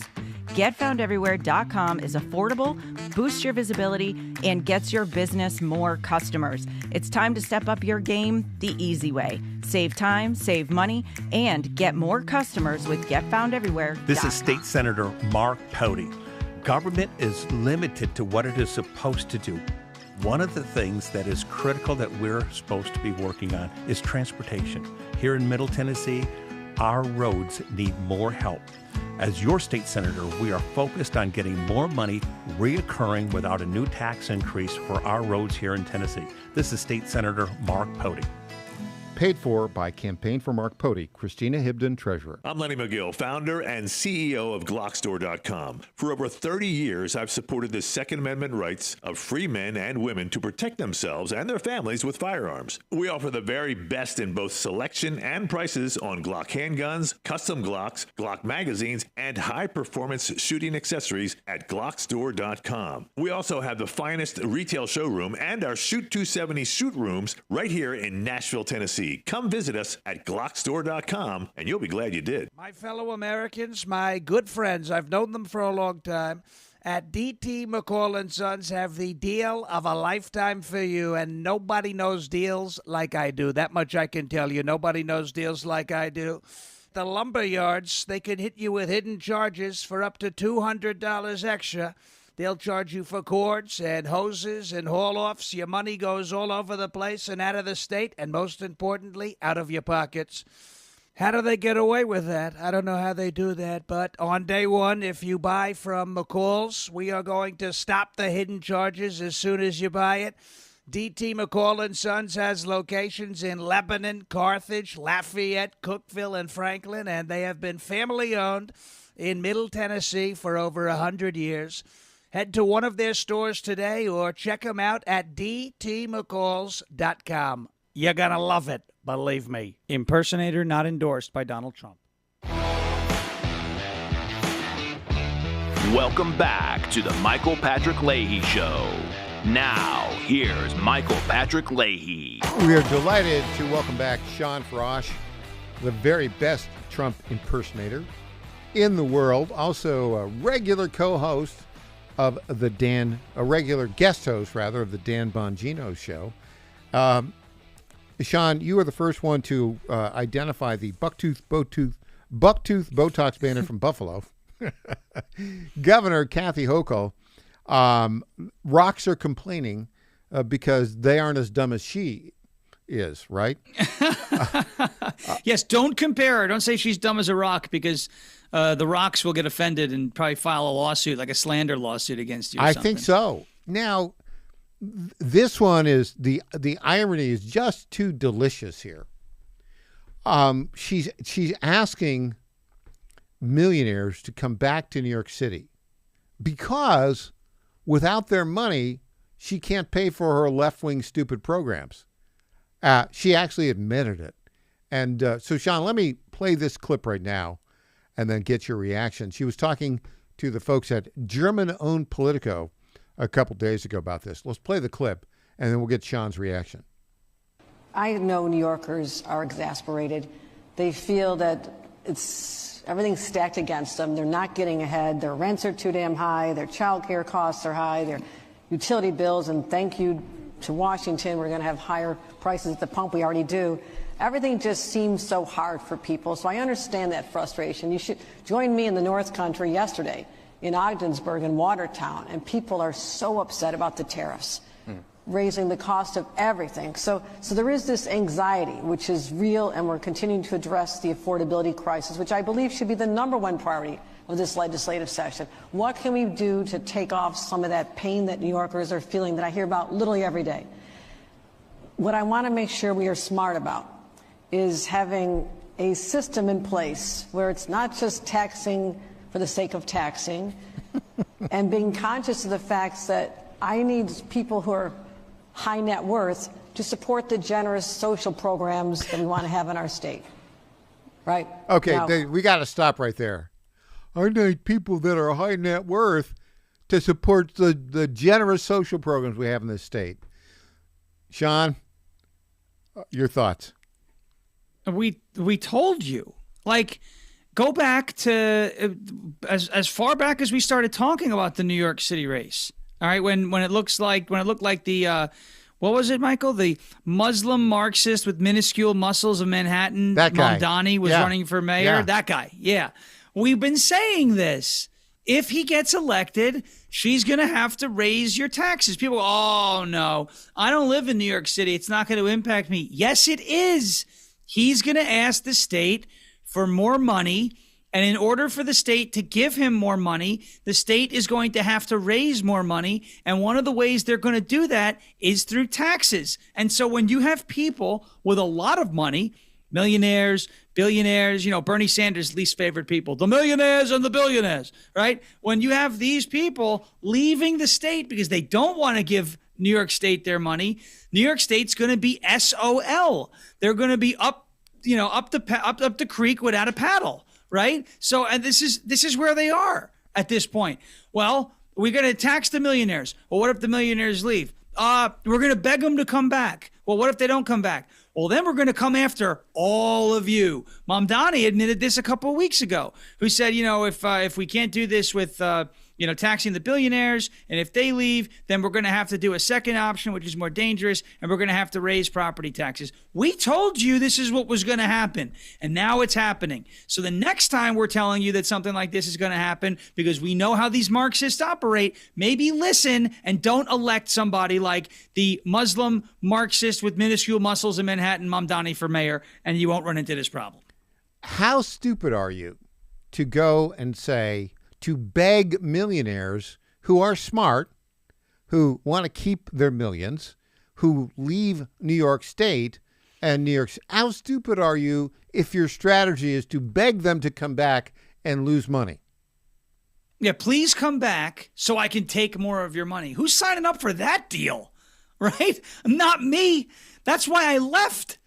I left New York because of the income tax, because of the high cost of living, because it's harder to start a business there and chase the American dream there, because all they do is take. Everything is more expensive. My car insurance went down 50% just because I moved to Tennessee. My rent, my mortgage, my property taxes, all of these things, my health care, everything that I paid for up in New York is cheaper here in the great state of Tennessee. And as a result, I've got more disposable income. I'm able to put some money away. We can make some investments. We can make some improvements to our house. We were actually able to buy a home here in the great state of Tennessee because they take less. They let us use our money the way we want to use it instead of them taking it from us and forcing us to basically submit to how they want to use our hard-earned money. It's a stupid deal. Nobody in their right mind is going to say, you know what, she makes a compelling case. I'm just going to stay here and let them take more of my money. It's not going to happen. It's not going to, it's happened in New Jersey, by the way. A hedge fund manager by the name of David Tepper, I believe this was in 2012 or 2016, left the state of New Jersey. He made so much money in that state that when he left and his money was no longer taxable by Jersey, they had to redo the whole state budget because one guy left. Yeah. Okay? They had to, and he's not even a conservative. He just didn't want to give his money back, give his money to the state. It's his. He worked hard for it. So, when you hear Hochul saying these things, oh, please come back, we need you to help us. What? No, these millionaires aren't going to be the ones using the programs. They're just going to be giving money to a system that's not even paying them back. Yeah. Why would they stay? I wouldn't stay. It's why I left. You left. So many other people left. And now they're begging, oh, please stay. Not going to happen. You guys are screwed. And you did it to yourselves. So Hochul, she faces a gubernatorial challenge. It'd be, I think, a tough challenge for a Republican to win. It's what, the Nassau County executive, your buddy? What's his name again? Bruce Blakeman. Yeah. Bruce Blakeman. Here's the reason. All the people that are making money have left New York, and the people that are remaining in New York who can't get out are basically people who are taking money from taxpayers. Now, right. having said that, she says, well, I was up in Ogdensburg and Watertown last week, and they're all so upset about the tariffs. Now, Hochul's from Buffalo. I grew up all across upstate New York, and I grew up in Plattsburgh, which is part of the North Country. She's talking about people in Ogdensburg, not too far from Plattsburgh, and Watertown, not too far from Plattsburgh. We used to drive through all the time when we were going to see our grandparents for Christmas. You know who's from Watertown? The great Tom Homan is from Watertown. Let me tell you what they're concerned about. They're not concerned about tariffs. They're concerned about Iranian terrorists coming into the United States from Canada. That's what they're concerned about. Yeah, border security. And everyone remembers the United States has two borders. There's the southern border, which is the one that we hear a lot about because that's where a lot of the migration comes from, the illegal immigration. But there's a northern border, too. And there are people who I've spoken to who live real close to that northern border saying, we see people coming in all the time. All the time. Yeah. And it may be not in numbers as large as the southern border. The weather's a little nicer down there year round. And there's a more paths, more countries south of the United States than Canada. You're not dealing with a bunch of Canadians sneaking in, but people who are making their way to Canada and then coming in. Whereas, you have a land bridge from South and Central America straight through Mexico into the United States. So it's just a larger and more constant flow of people through the southern border. So everyone forgets about the northern border, but the northern border has had its issues also. Drugs, terror, and illegal immigrants who are coming here to evade, detection and to live off of our system. So, it doesn't surprise me that you hear from these folks up in upstate New York and in North Country up there that are very focused on illegal immigration, because there's a border up there, and it was, until we started to crack down on it, being abused pretty heavily. During the Biden years, it was just, second fiddle to the southern border, which was being abused even more so. Yeah, exactly. Well, I think that the bucktooth Botox banner from Buffalo, Kathy Hochul, just going to be singing this tune, but it's not going to have any impact. I mean, if you're a New Yorker, let's take an example. Let's say you're a police officer in New York City, right? And you hear the governor of Florida, Ron DeSantis, say, you know what? We'll give you a $5,000 bonus if you want to move from New York City, where you got to pay a high state income tax and a city income tax. And then if you live in the city, your property taxes are going to go up like crazy. And you've got a mayor that doesn't have your back. Why wouldn't you leave and go to Florida and become a police officer there? No, of course. The only reason why people wouldn't leave is maybe they have family, maybe they're attached to the state for some reason, But other than that, there's a monetary incentive, there's a quality of life incentive, there's a weather incentive. Now, Florida's weather is not for everybody. I was just down there. It's hot. I don't like the heat. Yeah. I would rather deal with the cold than the heat. Florida's just not for me, at least not in this stage of the game. It's a beautiful state. It's a beautiful place. You got the palm trees, and if that type of weather is for you, then you go there, right? I like the Four Seasons. I love what we have here in Tennessee. It's a good balance. But there's a quality of life increase. There's a financial incentive to go down to Florida. Now they're adding, there's no state income tax down there either. Mm-hmm. Now they're adding an incentive. Let's say if you're law enforcement, you get a little bit of a bonus for relocating there. Like, they want these people to come into the state of Florida, and New York is telling them to leave. Kathy Hochul, during the 2022 election cycle, told Republicans and New Yorkers to leave. She's like, just go. You're not actually New Yorkers. Okay, now she wants them back. Boom. They're not coming back. Well, too bad. I have a prediction. Right. Are you ready? I want to see if you think this is a possibility. Here, you ready for my prediction? Now, Zoran Mamdani has been in office for 2.5 months, right? And it's a complete disaster. He's got another 3 years and 10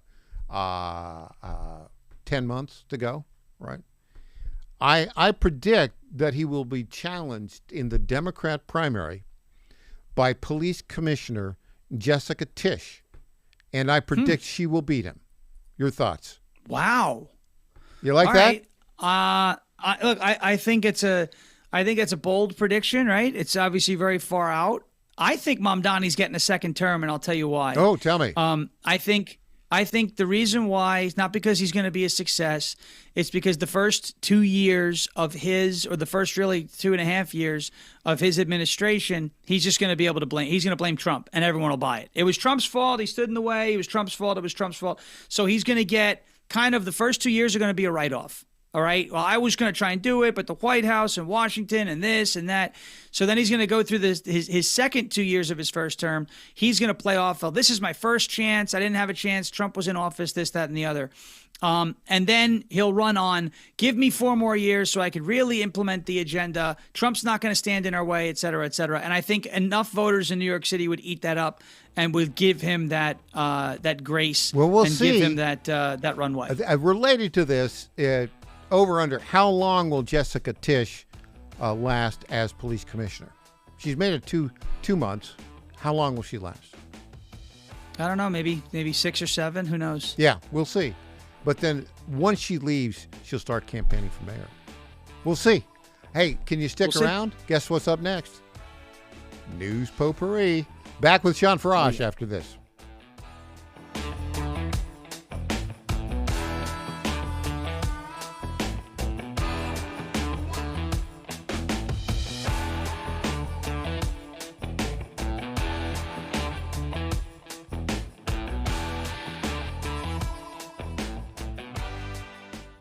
This is Tom Carmichael, CEO of Soul Tea, a supplement to help you have a healthier heart and stronger cardiovascular system. At Soul Tea, we regularly get emails from our customers telling us how Soul Tea has helped them. Like this one from Kelly. Hello, I'm 58 years old and have had high cholesterol for years. I wanted to stay away from prescription drugs. My husband and I have been using Soul Tea for about 13 months. My results have been amazing. My cholesterol levels went from 291 to 129. I am so impressed with Soul Tea and want to thank you. Now, in my own case, my bad cholesterol dropped from 130 to 89, and that was 20 years ago. I'm 75 years old and I take 0 prescription drugs. To get a great deal on Soul Tea, please go to GodzillaHeart.com, and when you check out, use the code Godzilla to get our best deal, which is 50% off your first shipment and then 3 bottles for the price of 2 thereafter.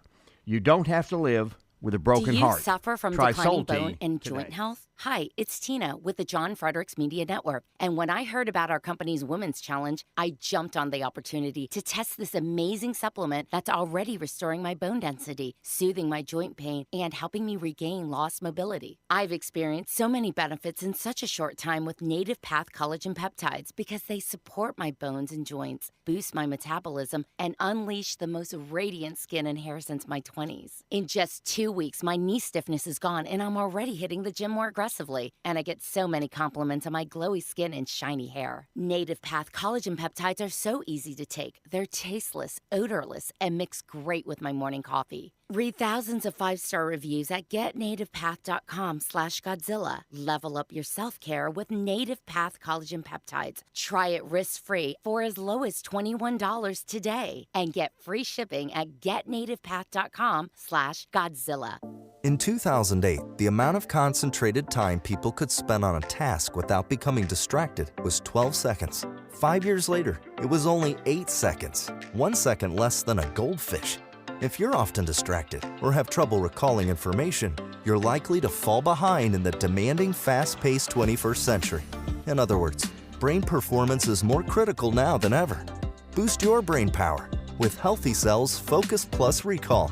Science-backed nootropics to help you sharpen focus, concentrate longer, enhance recall, improve mental speed, learn rapidly, and be more alert. It's a pill-free brain supplement made with maximum absorption ingestible gel technology, designed to feed your brain at the cellular level. Take it for a test drive. Go to healthycell.com and use code GODZILLA for 20% off your first order of Focus Plus Recall.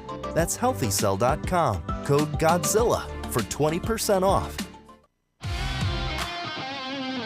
Welcome back to the Michael Patrick Leahy Show. Now, here's Michael Patrick Leahy. And welcome back to the Michael Patrick Leahy Show. With us, Sean Farash, the very best Trump impersonator in the world. Sean, guess what? Guess what time of day it is? It's time for News Potpourri. Yes, ladies and gentlemen, News Potpourri. This is the portion of the program where we talk about those stories that are of note, don't necessarily merit a full segment, and may have a touch of irony. Well, hey, have you gone to the new In-N-Out Burger here? I haven't. So I went the other day. I went last Sunday after church. I went. It was only a 40-minute wait, and the burgers were fantastic. Also, wow. You know, RFK Jr. is pushing the burgers at Steak and Shake. So I went by the other day. They were great. But guess what? You know James Tallarico? The guy who's the leftist nutcase from Texas. He doesn't want us to eat burgers anymore. Let's play the clip of James Tallarico right now.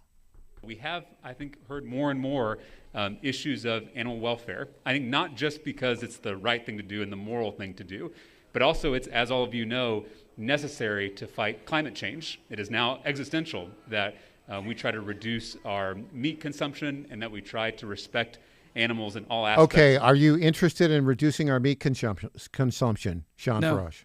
No. I eat keto. I'm a keto dieter, so I eat a lot of meat. Yeah. And I'm going to continue to eat a lot of meat. For me, it's pork because you don't have to surrender an arm every time you buy it. But if beef prices came down, hey, I'd be there. By the way, Steak and Shake is tremendous. And they had at the beginning of the year, a promotion for America 250. You can get the America 250 milkshake for $2.50 at Steak and Shake. They just extended that for the rest of the year. So it's an America 250 milkshake. They put a little flag and a Statue of Liberty in there. It's pretty cool. So Brennan and I got that towards the beginning of the year when they started the promotion, and now apparently they've extended it for the whole year. So if you're celebrating America 250, you're a big friend. You're a big friend of mine, and I'm a big fan of yours. Sean, next time you're in studio, there's a Steak and Shake not too far from our studios. I'm going to go and get you a steak burger and an America 250 milkshake, and we're gonna eat the steak burger and drink the milkshake right up live on air. How about that? I love it. I think it's great. Hey, this is interesting. So the weasels in Europe are not helping us with the Straits of Hormuz, but now even the left-wing Associated Press is reporting 90 ships have crossed the Straits of Hormuz. How about that?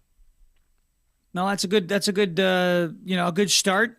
Let them keep crossing. Hopefully they do keep crossing, and we can kind of get the palpitations, the heart palpitations and the panicking over the oil prices to stop, because a lot of that I think has been kind of manufactured in a way. Not to say there wasn't going to be an issue. You know, the day that Epic Fury started, gas was still like $2.29, and we were driving around, and I was like, I'm filling up now because these are going to go through the roof. Every time something, if someone sneezes, doesn't say God bless you in the Middle East, gas prices go through the roof, which is ridiculous. There's just a lot of overreaction to that. But hopefully now that the Strait of Hormuz seems to be kind of that conflict seems to be clearing up.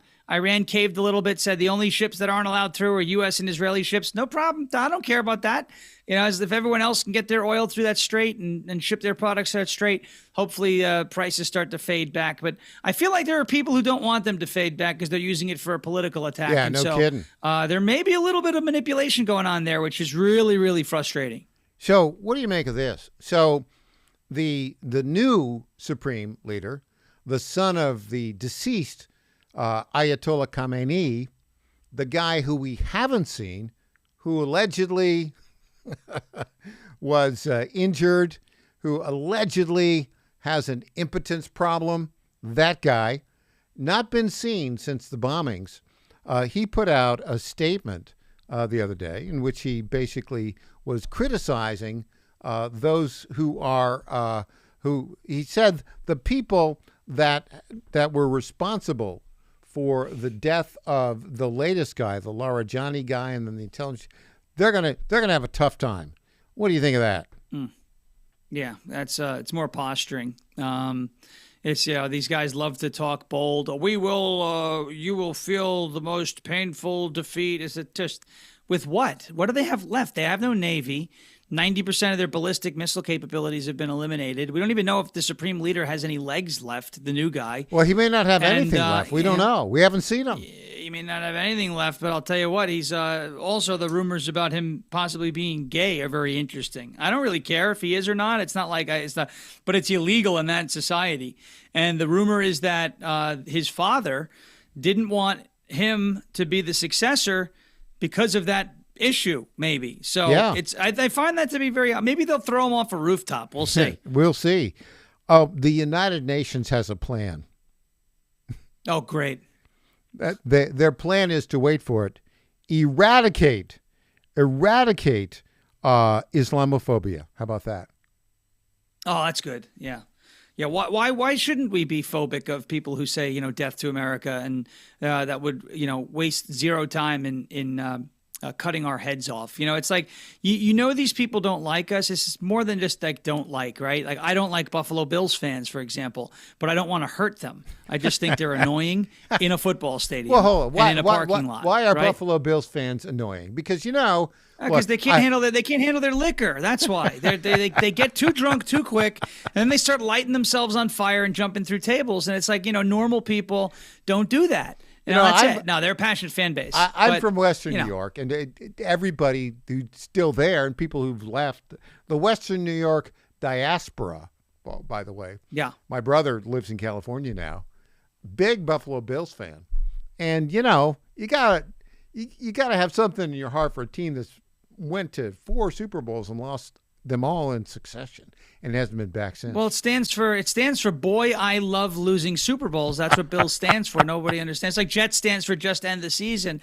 But you come down with this. Like, if you knew somebody wanted to kill you, you wouldn't give them a loaded gun, right? But that's what we're doing with Iran. So no, you don't do that. All right, Sean Farash, I promise you a shake and steak burger and a $2.50 milkshake for America's 250th birthday next time you're here in studio.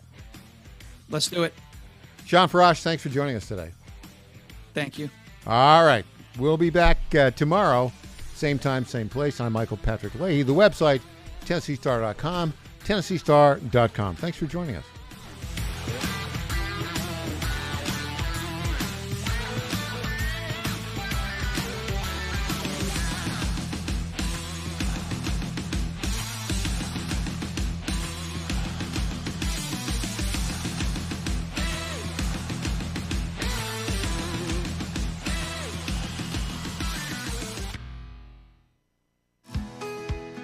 This is State Senator Mark Pody. Government is limited to what it is supposed to do. One of the things that is critical that we're supposed to be working on is transportation. Here in Middle Tennessee, our roads need more help. As your state senator, we are focused on getting more money reoccurring without a new tax increase for our roads here in Tennessee. This is State Senator Mark Pody. Paid for by Campaign for Mark Pody, Christina Hibden, Treasurer. Hey there, it's Lenny McGill, founder and CEO of GlockStore.com. For over 30 years, I've supported our Second Amendment rights with GlockStore.com, the world's #1 source for Glock handguns, parts, and accessories. I also support accurate, unbiased journalism like the Michael Patrick Leahy Show. His team broke the Kilmar Abrego Garcia traffic stop and was the first to obtain that video. Independent journalism at its finest. Visit us at GlockStore.com. Listen to Michael Patrick Leahy and make America great again. FlatFeeNashville.com is a full-service real estate brokerage that charges homeowners a upfront flat fee of $999 to completely list, market, and sell your home. We are all about saving consumers money, saving that equity. Nobody should hire an agent and feel like when that agent walks in the door, that agent is more concerned about the down payment on their next Mercedes purchase versus saving the equity that those homeowners have worked hard for. I've spent my entire career in ensuring that the equity that people save and they put into their monthly mortgage every single month, as much of that as we possibly can goes back to them when they go to list and sell that home. The idea is to give homeowners the ability to really create generational wealth. FlatFeeNashville.com, FlatFeeNashville.com.